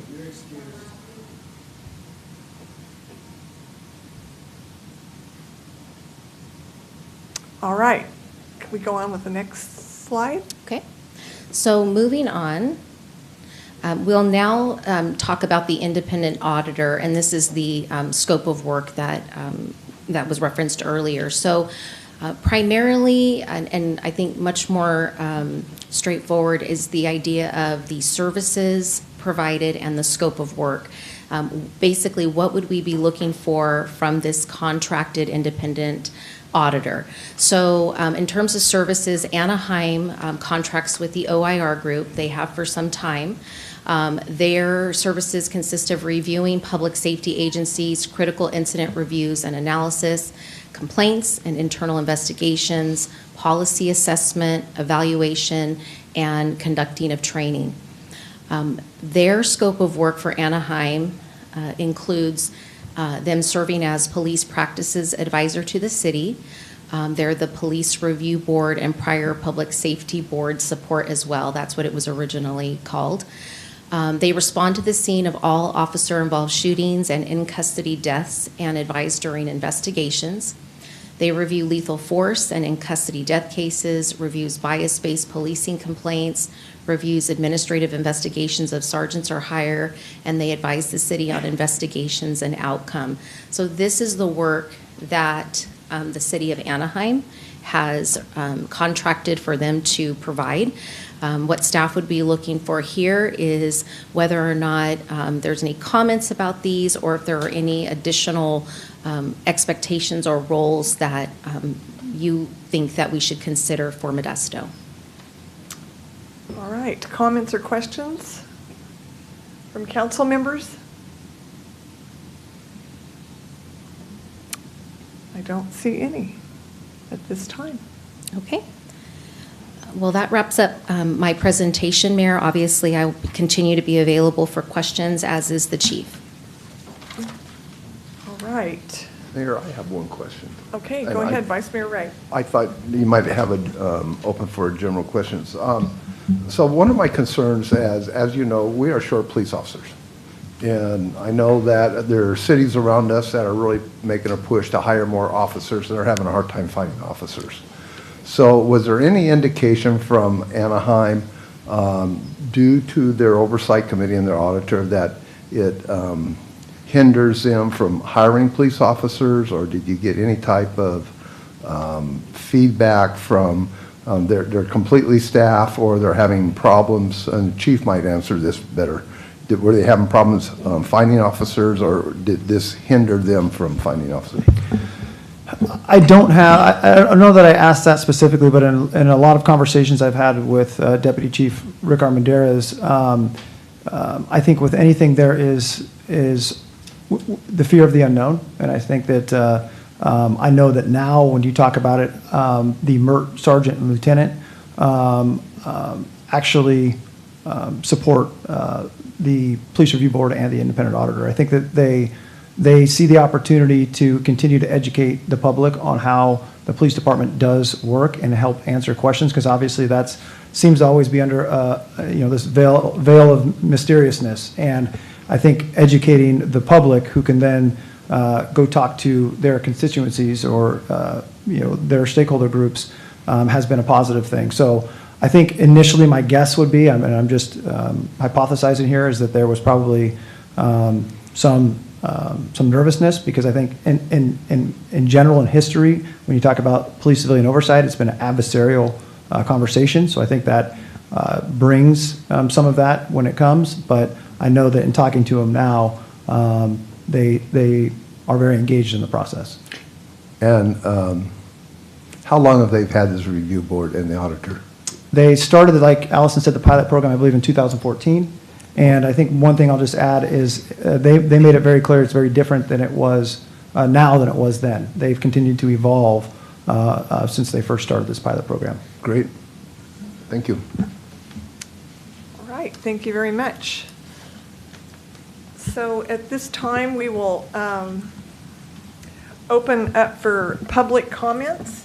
I have several blue cards, and I'll take them in the order that I have received them.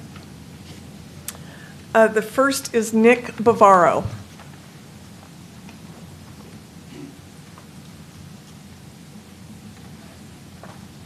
And each person has 3 minutes.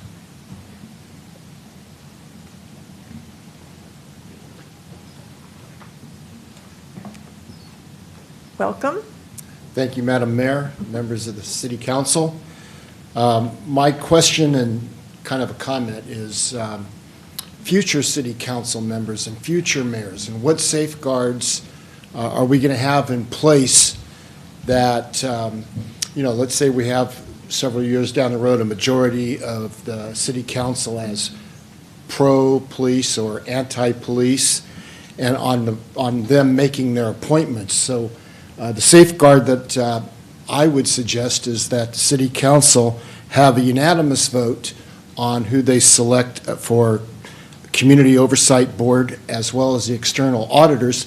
That way the council will work together knowing that the political process, or that the process will not become so political, and that we have a safeguard by requiring a unanimous vote of all council members.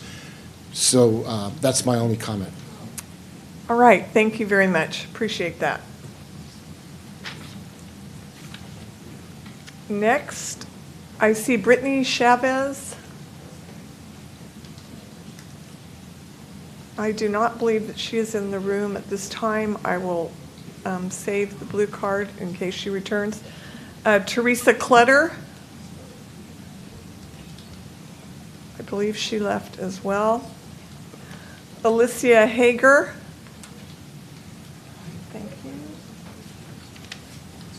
I believe she left. Oh, wait a minute. I do not want to put that one there.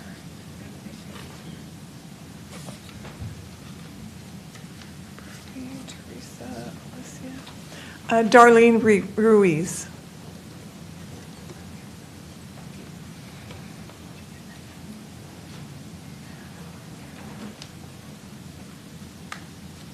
Welcome, Darlene. Hi, how are you?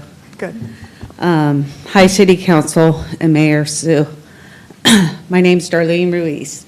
First and foremost, I want everyone in this room to remember why this Forward Together committee was created. His name is Trevor Robert Sieber. He's not just a statistic, nor just a bad judgment on a police officer. He isn't just a number in the morgue. He was my precious son, a beloved brother, a cherished grandson. He was 29 years old when his life was taken from him. He was a 2019 San Jose State University graduate that aspired to be an adaptive physical education teacher. He would have been an amazing teacher and would have had such a positive impact on so many children in this community. But he was robbed of that. Our family has been completely torn apart by the loss of Trevor. Time will never heal our shattered hearts. I vowed to Trevor I will fight for justice in honor and memory of him. I will fight to make positive changes in our city.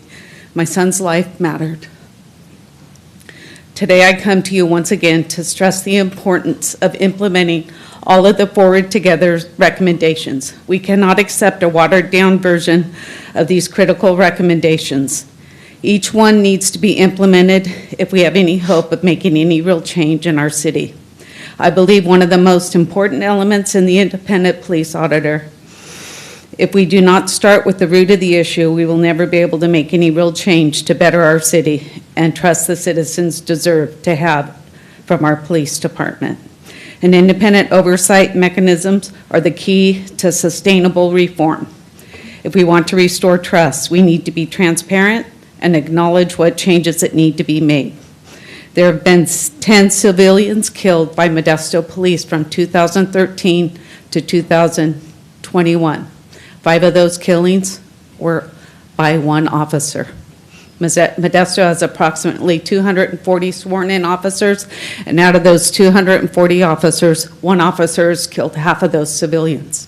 An independent police auditor can help identify officers that clearly are coloring outside the line with gladiator mentalities before they take another innocent life. We've had officers being charged with domestic abuse, a 16-year-old shot and killed for joyriding. Paul Chavez was shot and killed. We've had 47 Alameda sheriffs relieved from their law enforcement duties because they did not pass their psychological exams. Do you truly believe that only happens in Alameda?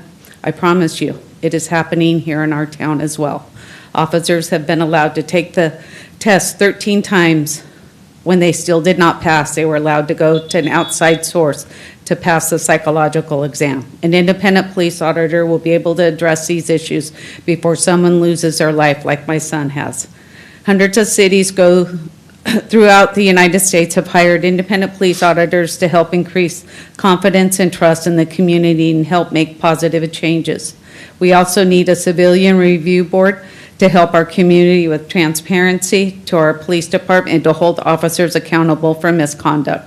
There's over 150 complaints from 2016 to 2019, and less than 5 ruled in favor of a civilian. A civilian review board could help bring justice where misconduct has occurred. We are also in desperate need of a mental crisis team. In 2020, 19,238 911 calls came for service. 12,293 of those calls did not have indication of safety risk, which a mental crisis unit could have fielded those calls. Police departments would have only had to respond to 6,945 service calls. This is approximately 30% of 911 calls a police officer would need to respond to. We need to reallocate the money funded for police officers and use the money for trained mental crisis employees that are trained to de-escalate mental crisis calls instead of shooting and killing unarmed civilians in crisis. I'd like to clear up a misconception people have of me or my family. We do not hate the police. We hate police brutality. This is a huge difference. My cousin, Scott Lunger, was a sergeant for the Hayward Police Department. He was killed in 2015 during a traffic stop. My cousin should still be here. I understand being an officer is a dangerous job. I've been on both sides of unjustified killings. Our lives have been destroyed because an officer unjustly killed our son. We want accountability for misconduct. We want reform so others do not have to endure the pain me and my family have faced for the past 21 months. I'm pleading with the city to endorse all recommendations that the Forward Together Committee worked very hard to put together to help our city be a safer, more transparent community and implement as urgently as possible before unnecessary loss of more lives that have been saved by de-escalation or officers that should not be on the force. When making your decision, I plead with you to consider Trevor was your son. What changes would you want done in the city? Thank you for your time. Say his name, Trevor Seaver. Thank you. You're welcome. All right, next online, I see Countryman.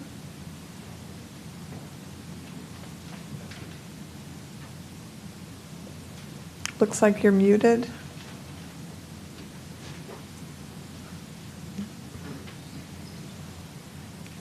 Did you want to speak regarding this item?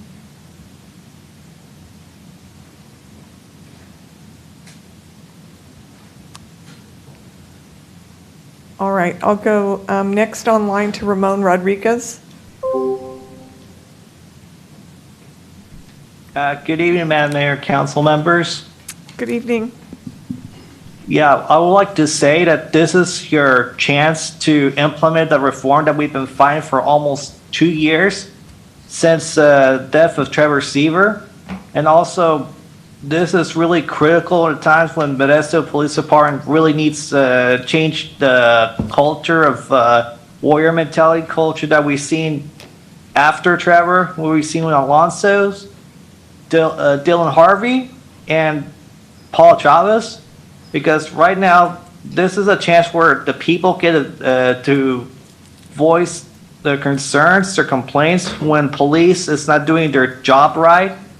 The Civilian Overview Board is the right step, and an independent auditor is also important because we do not need anyone connected to the city to make the decisions. We need someone independent and can do the job right to hold the police officers accountable. But the city needs to do it right now, and we don't want any watered down version of reform, because if watered down version is implemented, then it's going to go downhill again, and then people are going to start complaining, and it's going to become a political disaster, and there will be no justice for all. Anyways, we need to clean up the culture mentality that is MPT, because the law enforcement oath of honors, the last words, I will always maintain the highest ethical standards and uphold the values of my community and the agency I serve. I did not see that in Joseph Lamatia. I did not see that in Dustin Espinosa, and I did not see that in Sam Muncie. So to have an independent auditor and to have a civilian review board is to bring closure and justice for people who have been affected by police violence, as well as holding them accountable. And I urge you all to ring in and start accepting the reforms that we've been asking for almost 2 years. And you got to do it now, because otherwise, if you let it go or pass a watered down version, then this mess is going to go all over again. We're going to see more injuries, deaths, and unfair arrests committed by Modesto Police Department, and we don't want to see any more deaths, injuries, or people going to jail for it, for something they did not do, all because the cop decides to be a loose cannon cop. And that's all I have to say. Thank you. You're welcome. Next, Ray Ruiz.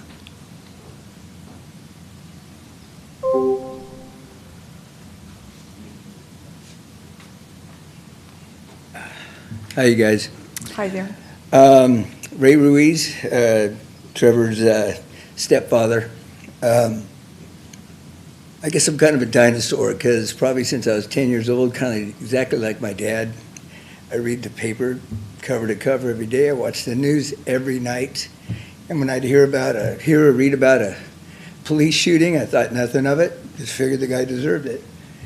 And until we lost Trevor, which, was incidentally 21 months ago today, even George Floyd, I just figured one real isolated, that was 6 months before Trevor. But ever since we lost Trevor, I've made it a point to educate myself as much as I can about oversight boards. I call them civilian review boards, but whatever, and independent police auditors.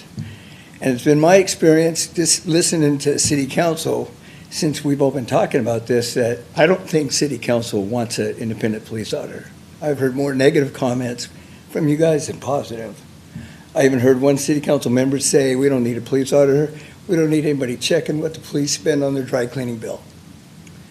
But I've made it a point to have conversations with two people, several conversations since we lost Trevor. One, Michael Giannacco, founder of the OIR group, who runs Anaheim, BART, Burbank, Chicago, Davis, the Denver Sheriff Department. List goes way on. And also Raul, this is so pertinent, Raul Caseta, who is a retired Anaheim police chief. I've had many conversations with both these guys in the last 21 months. So I had a conference call with them this week, knowing that this meeting was happening.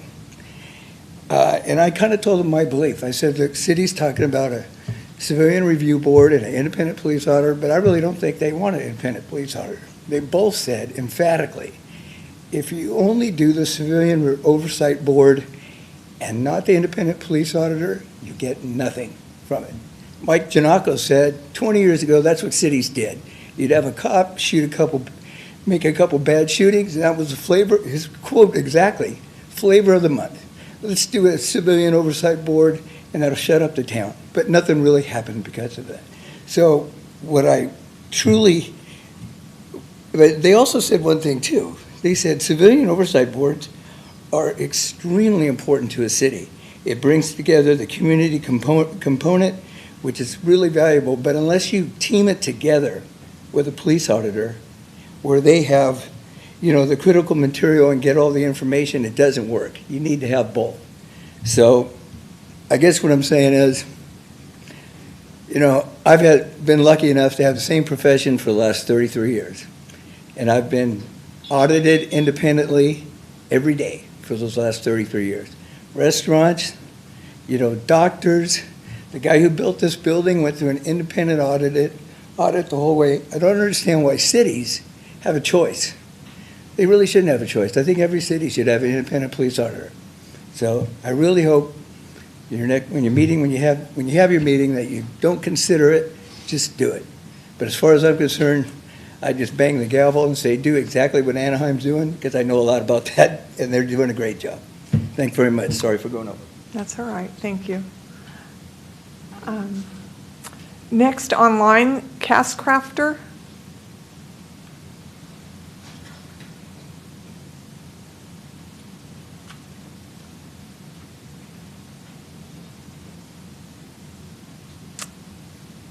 Looks like you're on mute.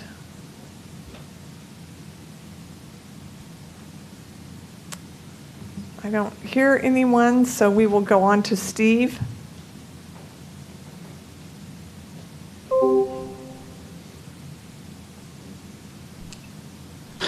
Good evening. You guys can hear me, I assume, correct?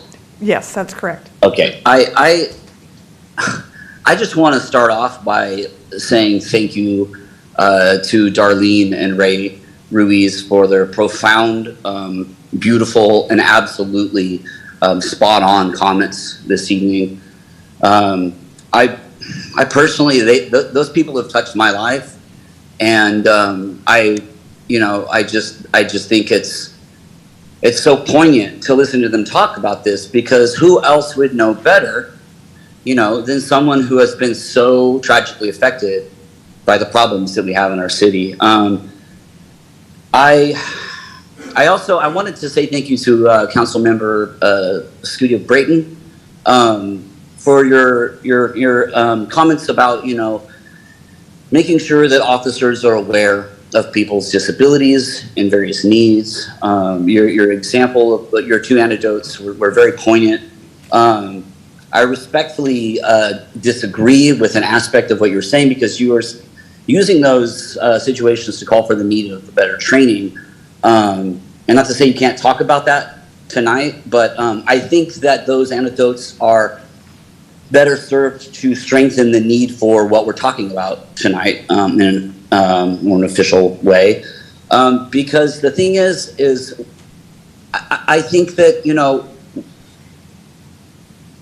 police officers do horrible things to other human beings, not because no one told them not to. This is not an issue of training. What this town needs is accountability, so that if and when officers are tempted to behave that way, they know that there are mechanisms in place and there are people that will hold them to task and bring them to justice. There's no reason why Sam Muncie needed to murder Paul Chavez. That was insane. I've watched the video. That's not a training issue. Yeah, you could say, oh, he needs to be trained, to not move forward, encroach on a volatile, upset, person and then shoot him dead in a few seconds. Yeah, that relates to training, but let's be real. What decent, sane human being would think, I need to hurry up and kill this guy?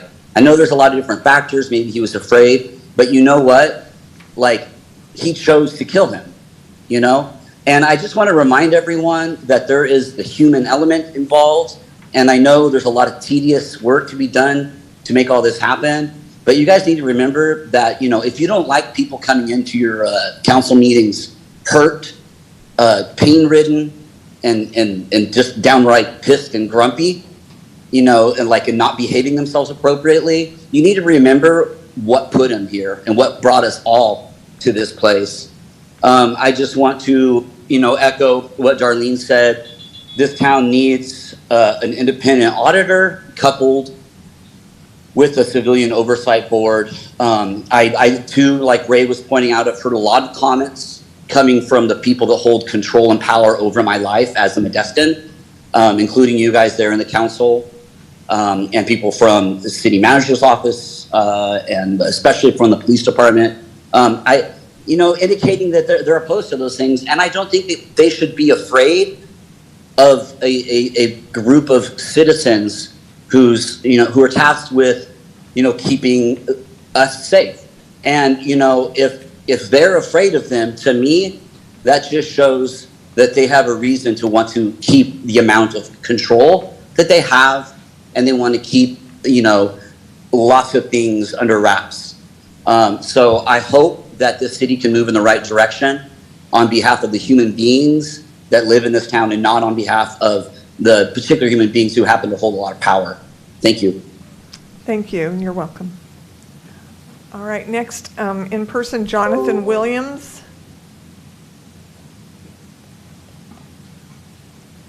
I do not see that person here. Eric Hager. Do not see them here. I'm going to ask for a 5-minute break, 5 minutes, and we will return. Thank you. And we will come back for more public comment. I still have blue cards and people online. So we'll be right back.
Mr. Sanchez, Mr. Lopez. I was vice chair of the Forward Together committee, and I think I got a reputation as being one of those in the weeds kinds of people, and so there are things that were raised tonight that I wanted to hopefully help you a little bit.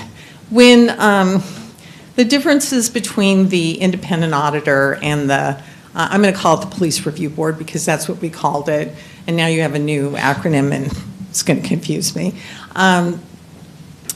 The duties of both of those groups right now are being dealt with by the Internal Affairs Department of the Police Department.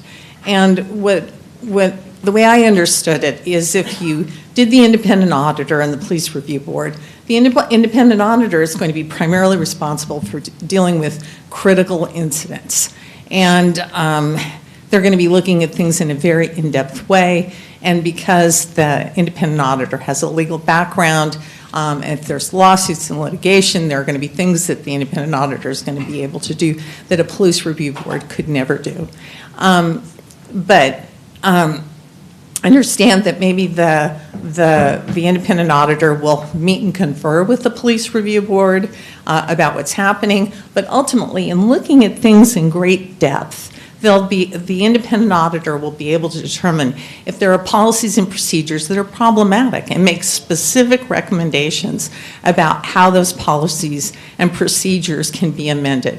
And what we learned on Forward Together is that it's very difficult. I mean, the amount of policies and procedures, it's massive. And, this is the only way those items can really be addressed properly. An independent review, the Police Review Board, it's a different kind of group. They wouldn't have the background to do that. So let me talk a little bit about the makeup of the Police Review Board. We didn't get into the weeds about who should be on that board, but when we were in working on this, I would do a lot of sort of outside research in it, and I looked at what a lot of other communities have done. And in addition, I've had experience being on a number of boards. I was on the Charter Revision Commission. I just helped draw the redistricting lines for the county, and I've seen how people are selected. Do not do a lottery system. I mean, the kinds of people that you get on a lottery system, it's just like, you don't want to do this. This stuff is too complicated, too sophisticated. You need people who have more experience. What I think you should do is I think you should follow sort of what you did with the Forward Together Committee.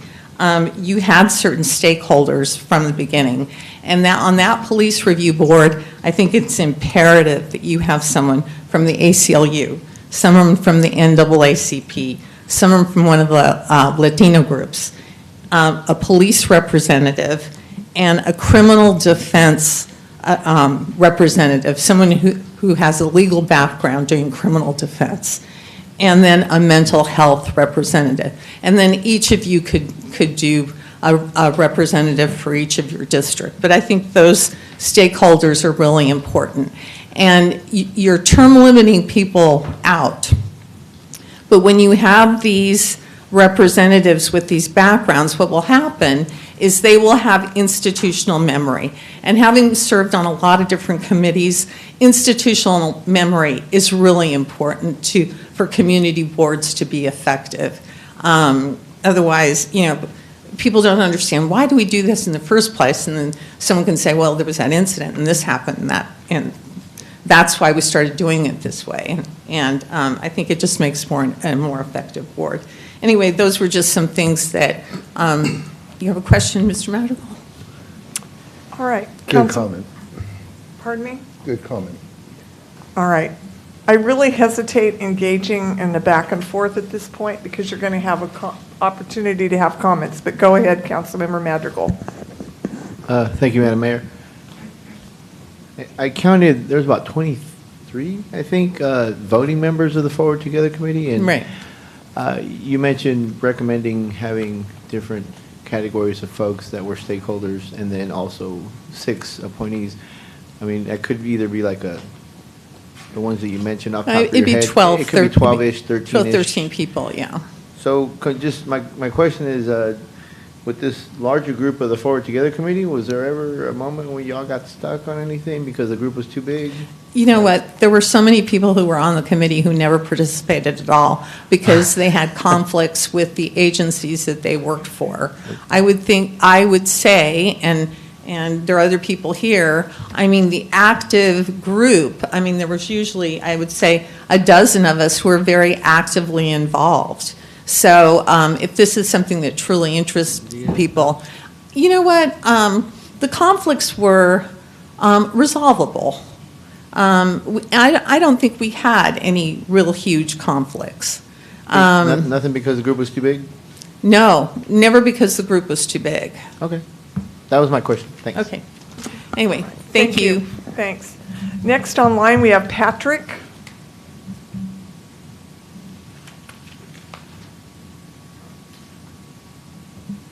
Right here, Jumper. Hello? Hello?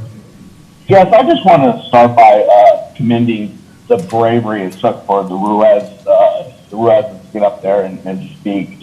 What happened to their son was a tragedy, and, you know, what happened to Paul Chavez was a tragedy.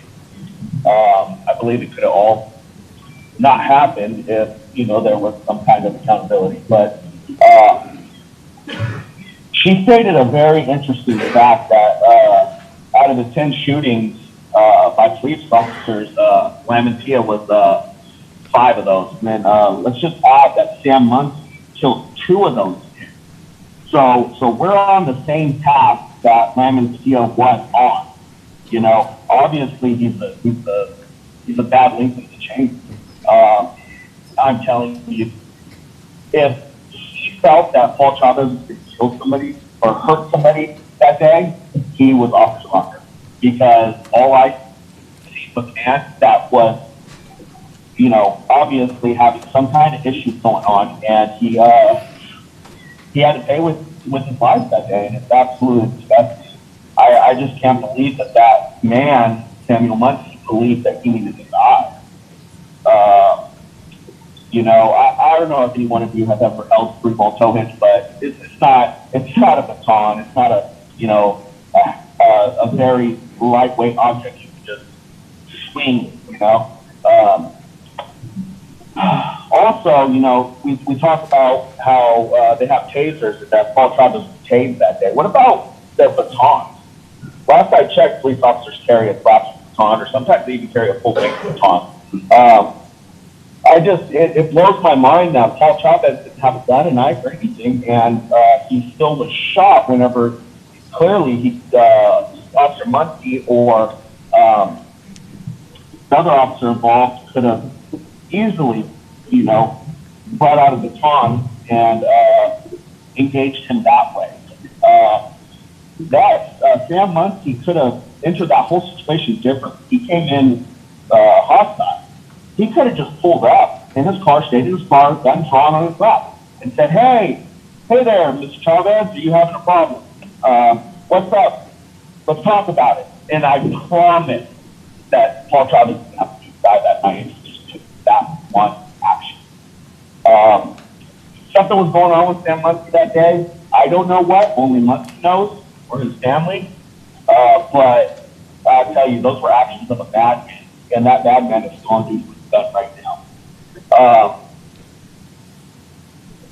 You know, what Mr. Ruiz said, that he took up the paper and see that officer involved shooting. So what did that guy do to deserve that? I was that same person. Paul Chavez was that same person. I have Facebook posts that clearly see that there was a shooting at the Walmart in San Leandro. Paul Chavez, the man that was killed July 14th, clearly stated that you have to think about everybody else that's involved in that situation. Now, I'm not going to go into every little detail because I know my time's up, but let me tell you, since this has happened to my friend, now I take an outside view of what's going on and try to look at everything objectively. This needs to change, and you guys have the power You guys can make it happen. I can't make it happen. I've been trying. All I can say is do better, guys.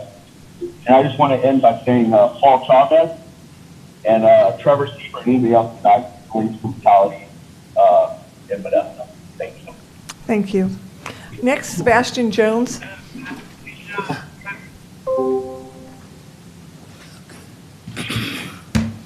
Well, good afternoon, Mayor, and all the city council. I'm not through healing from my tremendous vocal cord surgery, but God is good. I just want to, first of all, commend them on a job that took time and looking at other cities and seeing how it works. I think they was looking at Anaheim, I think, which is wonderful. We are in a time that we have to do this. They're going whistling again. Gotta slow down. We had a time that it comes for a great change. And I'm for this year. And I understand they're weeding out and doing the best they can do and looking and adding. But my question mainly was diversity.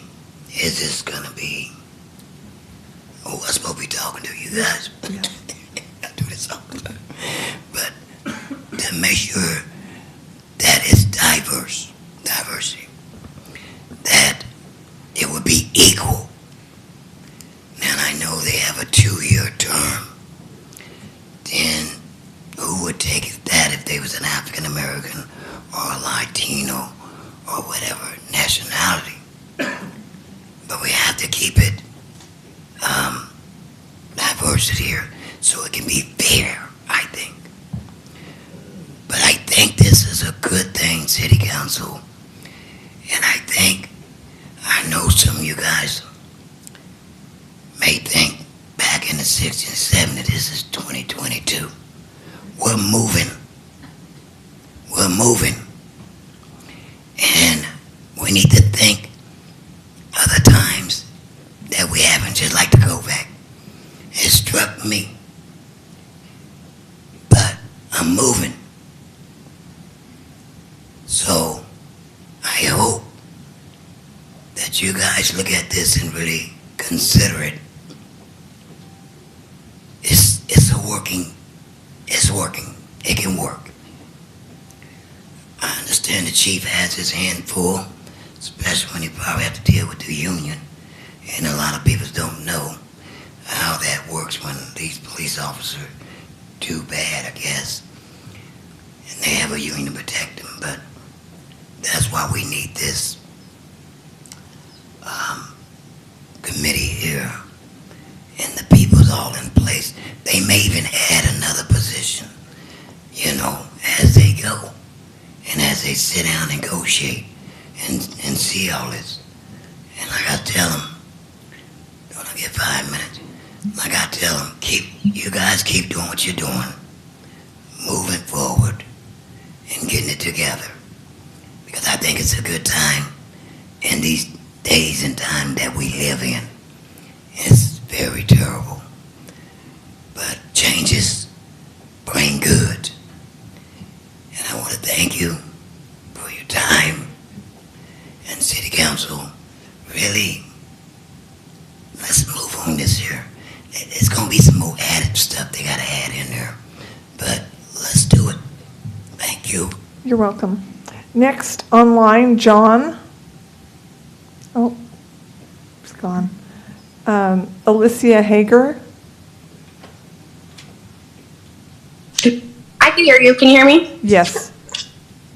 Awesome. Okay, so I know we are supposed to be here for taking accountability, well, I know we introduced the Hold Forward Together about 2 years ago, so here we are still talking about what we should do with it. So the past 2 hours, I was sitting there listening to all of you.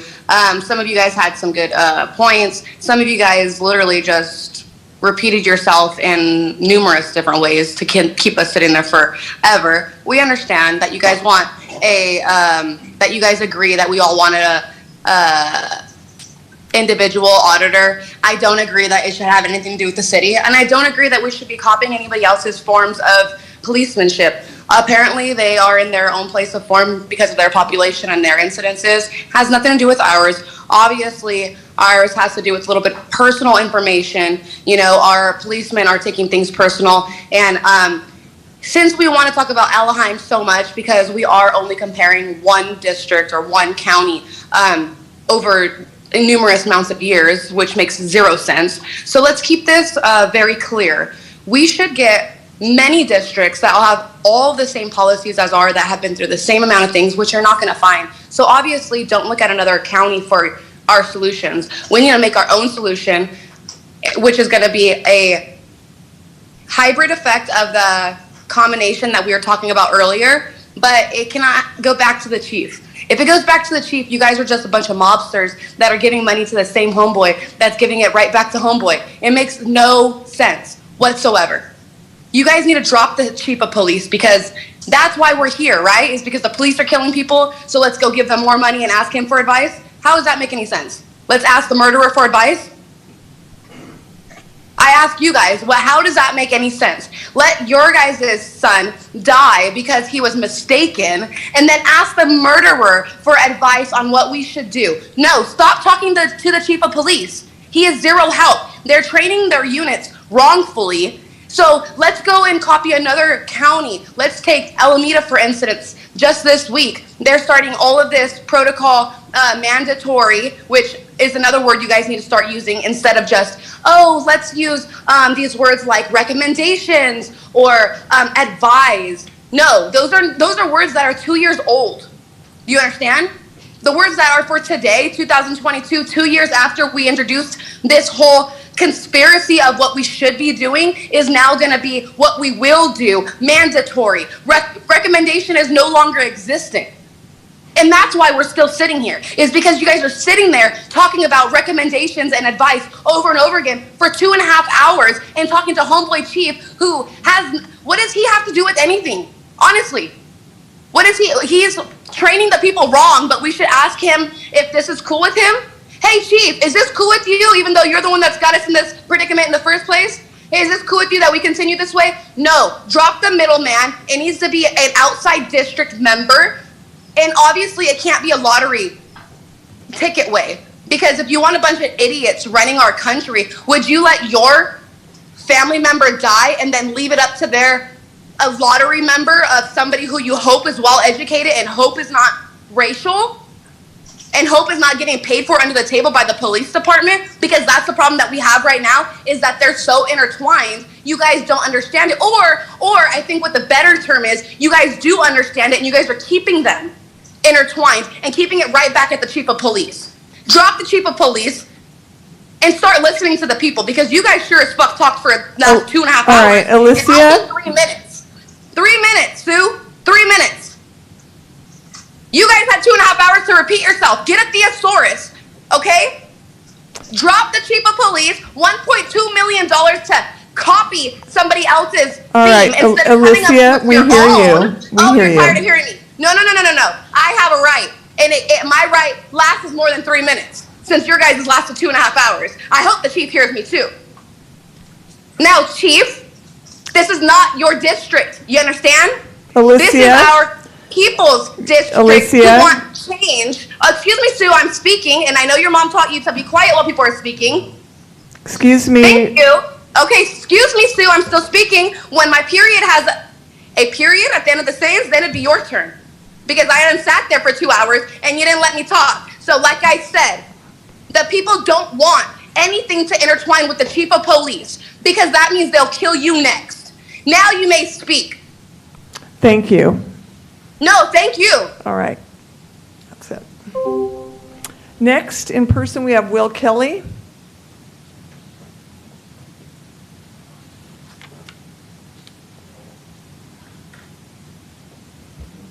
Hi there, Will. Hi. Thank you. Good Thank evening. you again for serving as chairperson and helping us with this. It was an honor, and it's really something to be here. I don't know, whatever it is, more than a year later, right? And to see the seriousness and detail with which the council and staff are researching and considering the oversight model recommended by Forward Together. So greatly appreciate that. I think it's obvious that you know, when in the kind of ending days of the Forward Together, as we were finalizing the recommendation, the only real concern I heard as we were reaching consensus and coming up with what we thought was the best model for Modesto was that the council wouldn't take it seriously. And I think what we're seeing tonight is this being taken very seriously and with a concrete timeline to, I believe, take action in the coming months before the end of the year. So I want to thank you for that.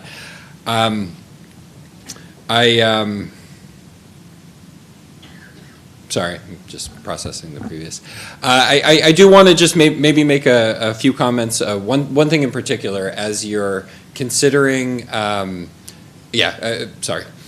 We left a lot of details for you to work on. The mechanics of how the committee is formed and who is on it and all of those particular things. And that was intentional, and we had conversations in the end as we started to get into the weeds to focus on what the function of this would be and what it would look like, but to leave those details to you and to staff to figure out. So I don't envy you that work. I especially in this long meeting, I'm both appreciative of what you're doing and also just a little relieved to have less responsibility for this now.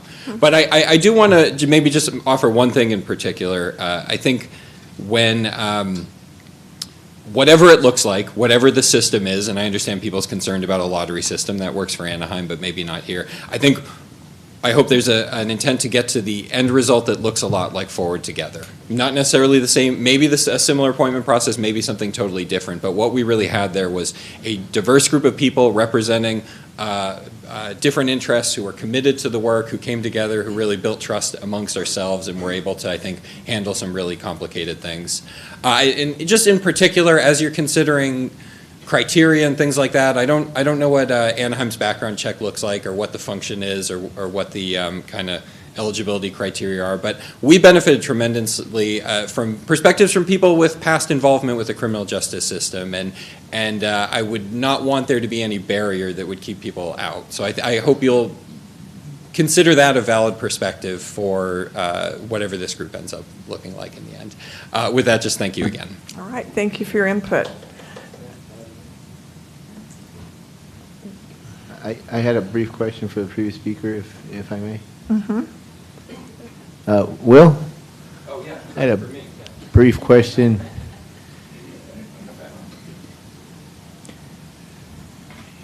Just real quick. Thank you for your service as well. Yeah.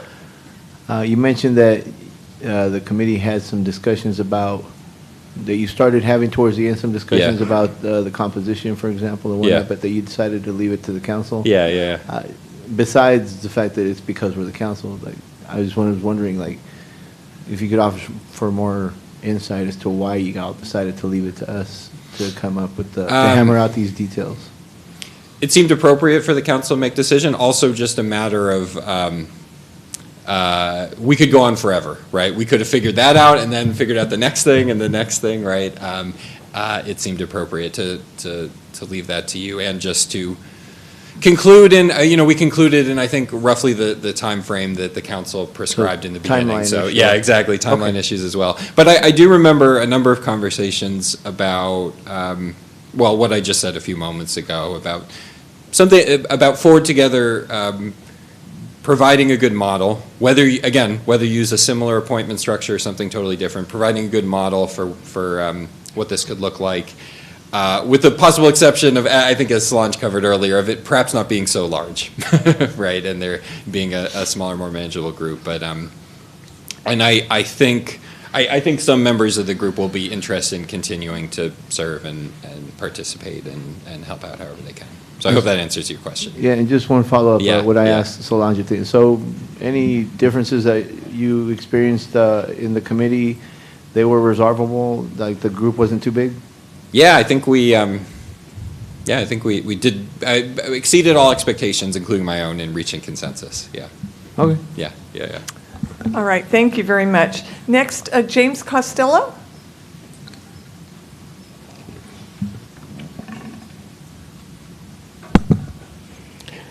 I want to thank the Forward Together Committee and all the people who participated in it because they did a tremendous job, as you probably know.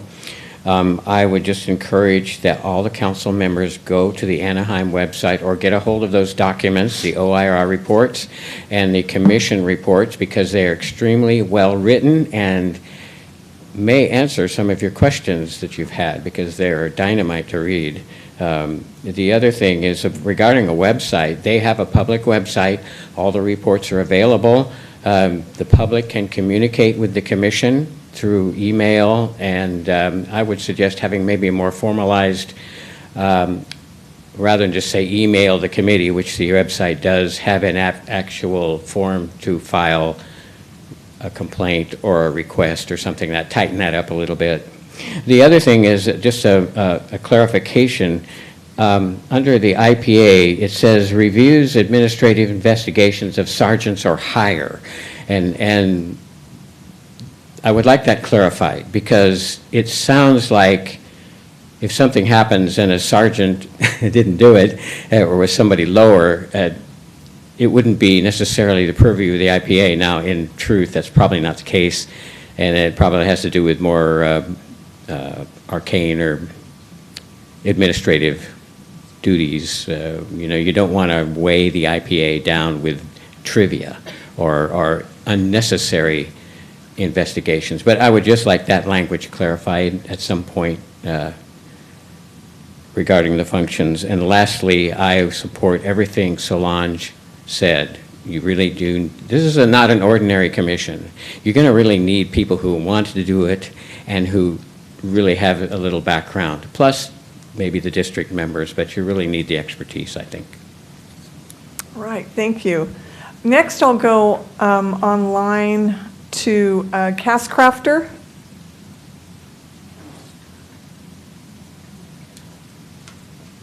This is not an ordinary commission. You don't really need people who want to do it and who really have a little background, plus maybe the district members, but you really need the expertise, I think. All right, thank you. Next, I'll go online to, ooh, how did that happen? That's interesting. There's feedback through the person that Oh, okay. All right, next online, John.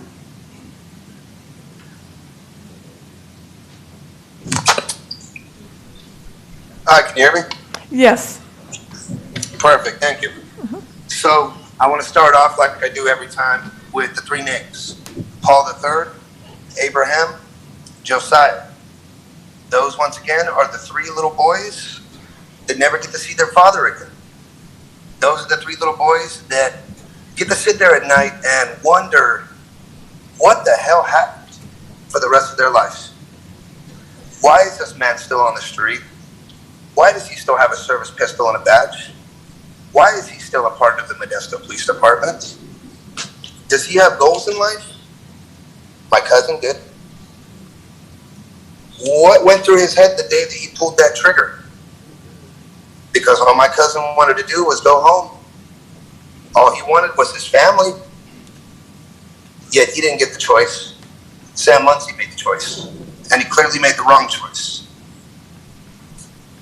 This is unjustified. This is disgusting.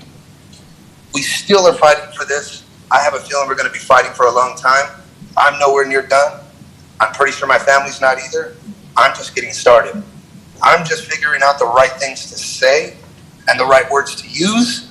That way this all actually makes sense in the end and we're not just a bunch of voices to you folks. Really makes me wonder if you genuinely care about any of this that happened. What if it was your kid? What if it was your son, your grandson, a friend, a loved one, a brother, a dad, whatever the case may be? This isn't right. Someone needs to fix this. All this talk about getting the right help, getting the right, whatever you want to call it, and yet nothing seems to be done. If we keep taking the steps that we have to take, we're going to get where we need to go. I can promise you that. All I got to say is justice for Paul Chavez. That's it. Thank you. You're welcome. Next, Tom Helm.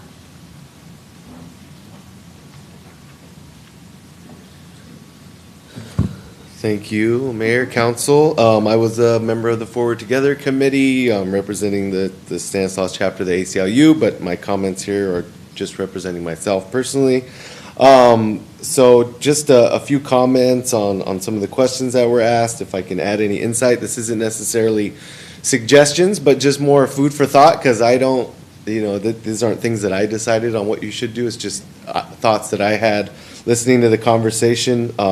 For example, about the closed session, I thought about that and I said, I wouldn't want this board, committee, whatever we call it, to be another group of people that have information that the public doesn't get. I don't know if that would be good for transparency and trust with the community, even though I could see maybe some examples where information can't be given to the public legally. And I know that, like, for example, Anaheim has the MERT group, so maybe there could be a situation like that, but just the idea of, somebody from the committee telling the public, well, trust me because they told me some information I can't tell you, I think that might not help with the relationships with the public. Again, just thoughts, not saying it the way it should be done one way or another. And about the Brown Act, I was a little intrigued about, because that's something that never really came up, about the difference between appointed by city council and appointed by, I think, the city manager is what was said, that doesn't count as the Brown Act.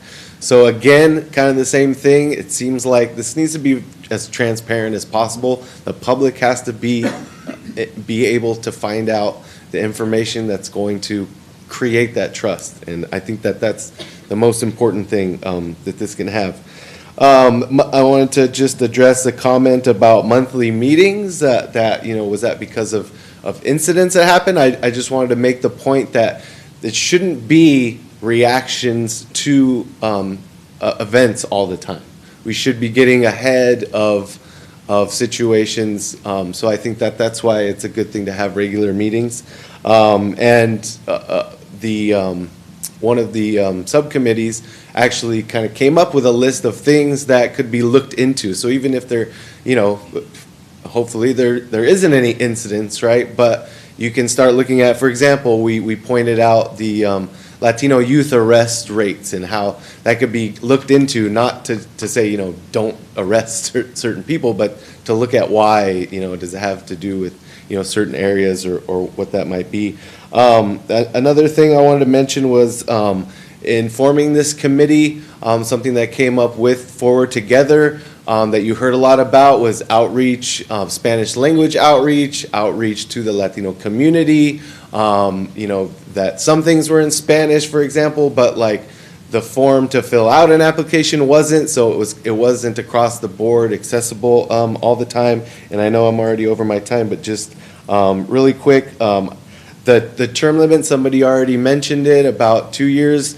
I feel we went through this year process, and I was still learning things even after that. And it seems like maybe 2 years, even though they do have a chance to then serve a second 2-year term.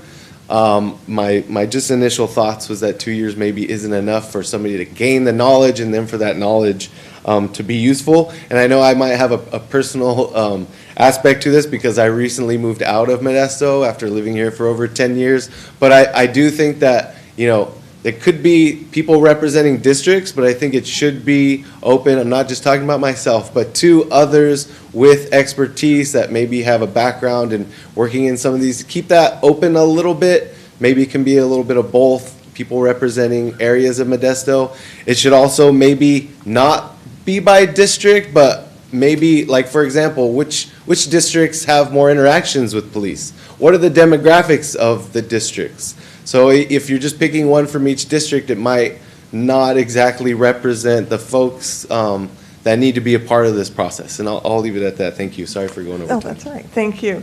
Next online, Brittany Chavez. Can you hear me? Yes, we can. Okay, one moment. Boys, I'm on the phone. Give me a second, all right? I want to go ahead and talk about tonight's meeting.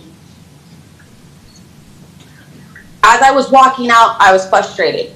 You give your community 3 minutes to talk. You give this person that Gillespie chooses to speak over an hour and a half. That's BS to me. If you guys were going back and forth asking questions and getting answers, but the community couldn't do the same thing at the same time, that was bogus.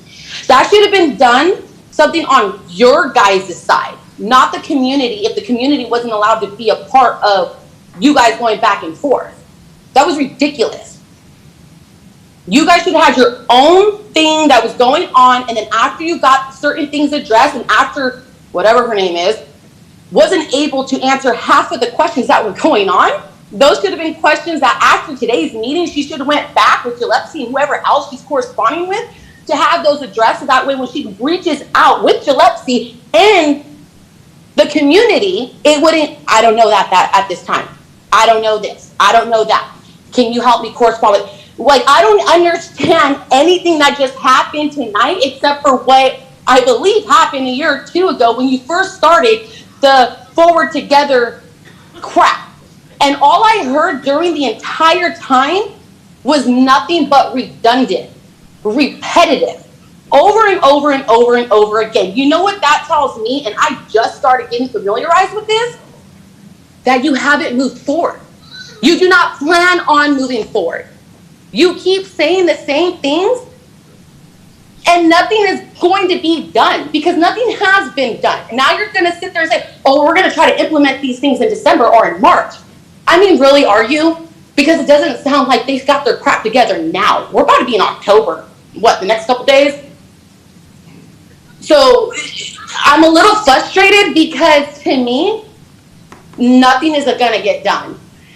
Lastly, I would like to point out on how we, the people, I feel like are giving you guys the suggestions and you're taking our suggestions and saying here, yeah, this is everything we're going to do. Well, we've been knowing that was everything you're going to do because we're the ones who told you that you needed to do that. So here's another thought that you should do. Don't allow Modesto Police Department, the DA, or anybody to be picking out, even the City of Modesto. Y'all shouldn't even be able to pick them out. Pick out the auditor, any third party. Why? So you guys can all be in the same circle again? Rub elbows, talk to each other, hang out, have a couple of drinks at the end of the night? No, that doesn't work for me, and I know damn well that does not work for a lot of families because then at the end of the day, we go nowhere. At the end of the day, you guys are all buddies, and that's the problem now because then you want to sit here and throw stuff under the carpet, hide your officer, not tell the wife that witnessed her husband's murder and tragedy and suffering on what hospital he's at.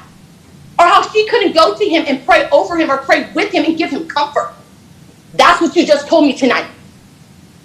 Y'all need better change, for real.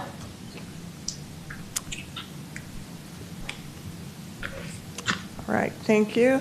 Next, we have Teresa Clutter.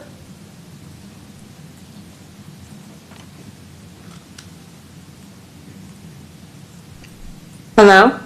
Hello. Hi.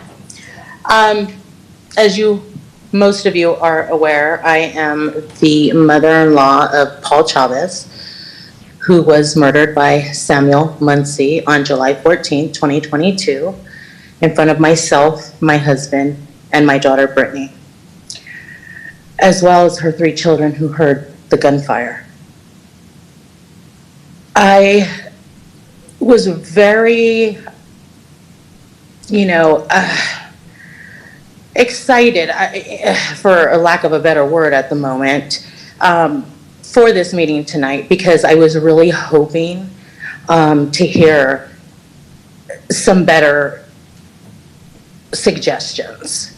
But basically what I heard was a whole lot of nonsense, a whole lot of ifs and buts, But at this point, talk is cheap. When we need to get things done, and the bottom line is we need a third-party investigation auditor that does not live in Modesto. Bottom line. That's like having the IRS audit themselves, which they probably do, and how stupid does that sound? So to have the city or any of you being over the auditor, there's a bunch of mixed feelings with that, because like my daughter stated, everybody in Modesto, I mean, once you're in, you're all, you become friends, you're buddies, you're drinking, you're going to lunch, now it's business mixed with personal. And at the end of the day, it should be business is business and personal is left outside of business. And you do what's right. And you do what's right for your city of Modesto, and you do what's right for your community and for your people who pay taxes, who live here, who want better for their children and the next generations. So I would really encourage you, if you are going to move forward with this Forward Together program, first of all, it needs a ton of work. It just doesn't even, half of it doesn't make any kind of sense. You've got this person managing that person, going to this person, and it all goes back to the chief, which it sounds stupid. So any kind of outside auditing should be handled by somebody outside, point blank, plain and simple, not bring it back in-house. Nobody should have to live here to have to work here and then be dictated by all of that. That just, it makes absolutely no kind of sense. So if you're going to do something right and try to create this program, one, you need to speed it up. Two, you need to revamp it, because half of the crap that was presented tonight was BS. Thirdly, you need an outside auditor that does not live in the city of Modesto. Maybe they have to live in Stanislaus County at most. And also, the fact that you're putting this person, oh, I could sign up so then I can audit because I'm interested. So I'll apply, and then when I'm just going to be hired and then I'm an auditor, that makes absolutely no sense to me at all. These people need to have some kind of background. They need to have some kind of education in this field. I mean, unless I'm speaking ignorant right now, and maybe what I heard wasn't accurate, but from what I gathered, that's the information I got out of this. So I just ask you to revisit this entire program, and you need people on the board, maybe that have been victims. Maybe just not people on the board because they need something to do and they want to volunteer somewhere. Maybe it needs to be people who have actually been hurt by this city and want to give back to the community. That should also be open for discussion. All right. Thank you. You're welcome. Thank you. I have two more blue forms. Jonathan Williams. Do not see him in person, or Eric Hager. Do not see them in person. Is there anyone else members of the public that would like to come forward at this time to speak on this item? Seeing none, I will close the public comments and ask council members for comments. Are there any council members that would like to make a comment? Councilmember Madrigal. No, that was old. Okay. Hand that it was raised. Okay. You don't care to make any comments? Probably not right now. All right. Councilmember Ricky. Thanks, Mayor. I think first thing I wanted to say is I really appreciated Solange's comments. I thought that the way that she talked about organizing the committee was really thoughtful and something that we should strongly consider. So I'm hoping, Allison, maybe you could chat with her and get those on paper because they were solid. That's really all I have to say. Thanks. Okay, great. Vice Mayor Wright. Thank you, Mayor. Solana, I want to say I appreciate your comments too. I think a lot of great information that you shared and the reason why certain members need to be on there. I think you were right on. I want to thank staff and the Forward Together Committee. I came with a lot of questions tonight, not knowing, what the answers were, but I was impressed with this report and reading through it, and then hearing you tonight, Allison, and what was given to us was really good information, and I know some of our public don't understand, I guess, what I'm trying to say. We want to see some things different here in Modesto also. So I think this was a good report, and I'm looking forward to moving forward with some recommendations. Thank you. All right. Councilmember Scudia-Brayton. Thank you, Mayor. First of all, I want to thank everyone that came out tonight and to provide feedback. And I know that this past year, we've had an opportunity to afford the public chance to come and speak and share their thoughts with us. So one of the great things about this entire process has been that we've received ample public comment and expression, and that has helped form where we're at today. So I think that's a wonderful process that everyone had an opportunity to be part of, and that this was an opportunity for us to ask questions very frankly and openly, and that's what we were able to do today. I know that I asked quite a bit of questions. So I know that today is just the beginning of our work, and that we're going to continue with the work, our work, council work moving forward. And Mayor, this is a question to you. Did you indicate at the beginning that you were going to explain next steps after today and timeline? Okay, because that is of tremendous interest to me. And I also enjoyed the remarks from Solange, and I interestingly agree with Councilmember Madrigal in that I do think, even though others have had success in lottery process, I think what would work for Modesto is a similar model to how the Forward Together Committee was formed, and that is inviting subject matter expertise. How best to have a conversation with a positive outcome that really covers all the pieces, but inviting those stakeholder groups to that conversation. And I also really appreciated what Teresa Clutter said, and that is to have a victim, the victim's perspective in that conversation. So I don't know what that size would look like, but also what wasn't very clear in tonight, but I know it'll be worked out, is for this past year we've been having a tremendous in-depth conversation, and it's been professionally facilitated in a very effective way that, again, has gotten us to a good place where we're at today.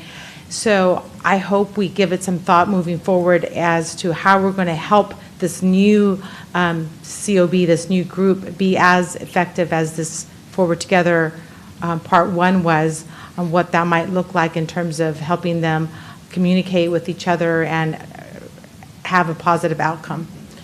So looking forward to doing, continuing with our work. Thank you. All right, Councilmember Knoyer. Yes, I want to also thank the committee, which I did before that. It's astonishing that you can have that many people maintain going to, and the in-depth that they had to go to find this out.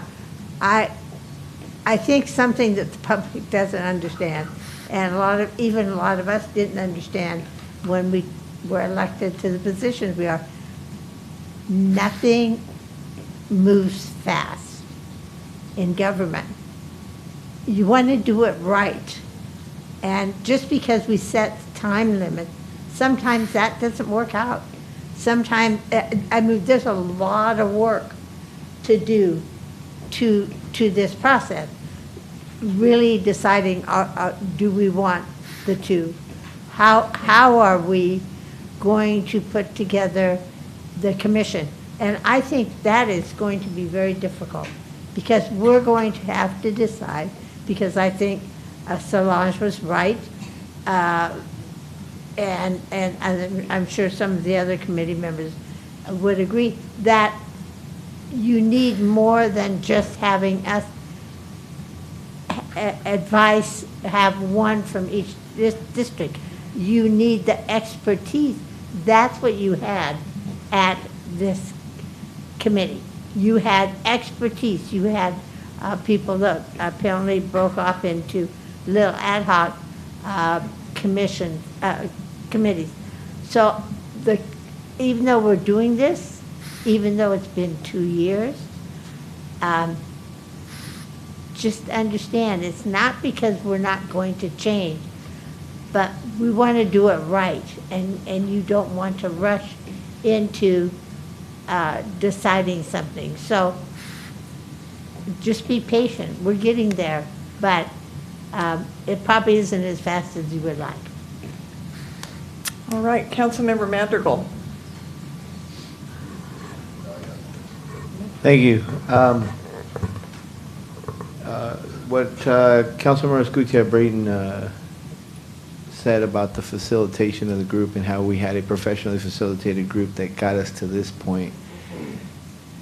And it does beg the question, how are we going to be able to have professionally facilitated oversight board meetings, whether, at the outset, or will it be a permanent fixture? Is this something that definitely, I think, deserves more investment to make sure that at least in the beginning process, I'd like to see it be ongoing, that we have, whether it's the professional facilitators that we had, Mr. Baldwin and Michael Baldwin and Kate Trumpeter, or others, continue to help this new group come together, gel, and at the same time be as effective, if not more effective, than the Forward Together group was.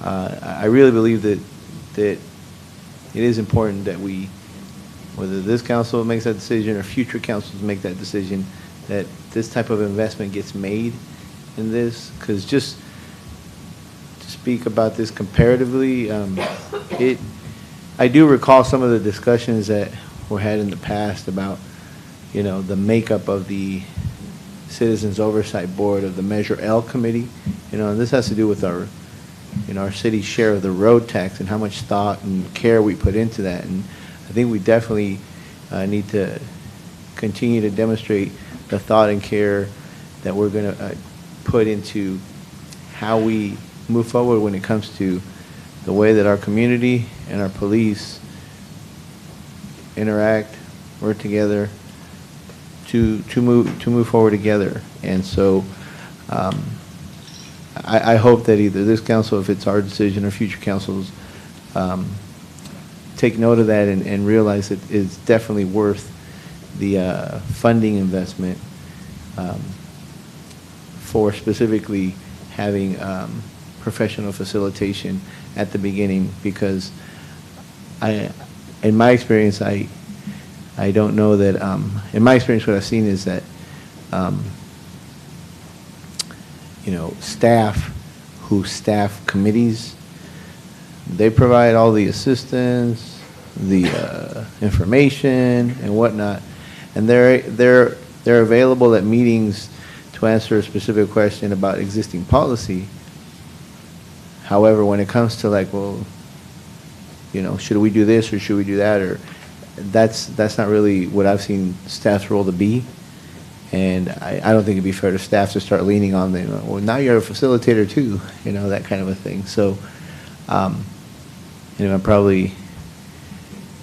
hope I'm not alone in this, but definitely want to echo Councilmember Escutia Brayton's sentiments about how this group is going to be facilitated henceforth once it gets established. And that's about it. Thank you again to the committee. It's not easy. And as I said to somebody a while back when they were like, what's this group going to do, this forward committee group? I'm like, well, it's something. It's something that we're starting because we have faith and we believe that we can make a change in Modesto, because you need it, the community needs it, we as a city need it. And, just to keep overusing the phrase forward together. So I still feel hope. That's it. Thank you. Councilmember Knoyer? Well, apparently I'm the only one that brings this up, but it's a cost. We'll have to find out where we can get the money to pay for this. And I think that's part of the community deciding what they want to do. Are they willing to pay for this? It's something they want. There's a lot of things we want, but we have to pay for it. And I think we have to start having a discussion with ourselves. This is a great thing for the city. I understand that, we should be willing to pay for it. We have to look at, and we have to start now, accepting the fact that this committee and the auditor is needed, but we need to find out where we're going to get the money. And so I think the public is going to have to start saying to themselves, what is it going to take for us to be able to pay for this much needed commission and auditor that we feel we need? Councilmember Ricky? I was just going to say, thanks, Tony. I was just going to say one of the things that we struggle with is when we have police incidents, there are usually lawsuits involved, and we pay out, a fair amount of money. So I think part of the results of hopefully what we're doing here with Forward Together, with looking at policies, looking at training, doing all the stuff that we're going to do, hopefully we see a reduction in those lawsuits. And I think that there might be some money there to help pay for this stuff. All right, thank you. Any other comments from council members? All right, I will conclude with a few brief observations of the meeting tonight that I thought was once again very successful. The purpose being for all of us, public and council people, to ask questions. I too had the budget down as a question, but since my council member had already brought that up, I did not want to be redundant. So I did not bring that up, but that is an excellent question. Who they will report to, how will staff be involved, how is the review board chosen? Those are all questions that I had. I might add that the Forward Together work group, as a reminder, was chosen by the council just choosing which groups we felt like would give the representation that was needed. Then the community groups recommended which person would be on the Forward Together work group. And that's how our city operates. We have a tremendous amount of people, huge numbers of people that are on these commissions and on these boards, and that's why I keep repeating that volunteer their time, their hours, their evenings, their weekends, their days, do all the research. Also, to clarify, many models were looked at, 4 more closely than others, but it was not just Anaheim. Other models were looked at. And also questions that were brought up about whether it's a sergeant or higher. I was not clear on that. I wanted clarification on that. Regarding the monthly meetings, to clarify, monthly meetings, but then possibly additional meetings as circumstances necessitate. Thank you. Not just monthly meetings, but potentially more. So I thought I could clarify that. And a comment was made, and I know that it sometimes feels like that the public is just a bunch of voices. That is not true. I see each unique individual as being validated and heard, and all the comments that were made tonight were noted by staff. They do an excellent job of noting every single comment. So I just wanted to clarify that you are heard. So I will now just wrap it up.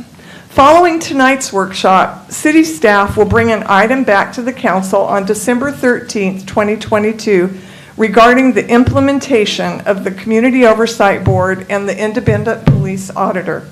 Once again, I want to thank our staff, the Forward Together work group, for their commendable efforts on this very important initiative.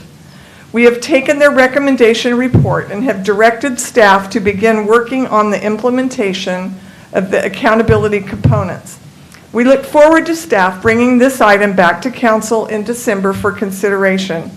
I appreciate council's continued support of this initiative and the community's participation in tonight's workshop, as well as important input that we have received at other council meetings regarding issues related to this endeavor. They have all been noted.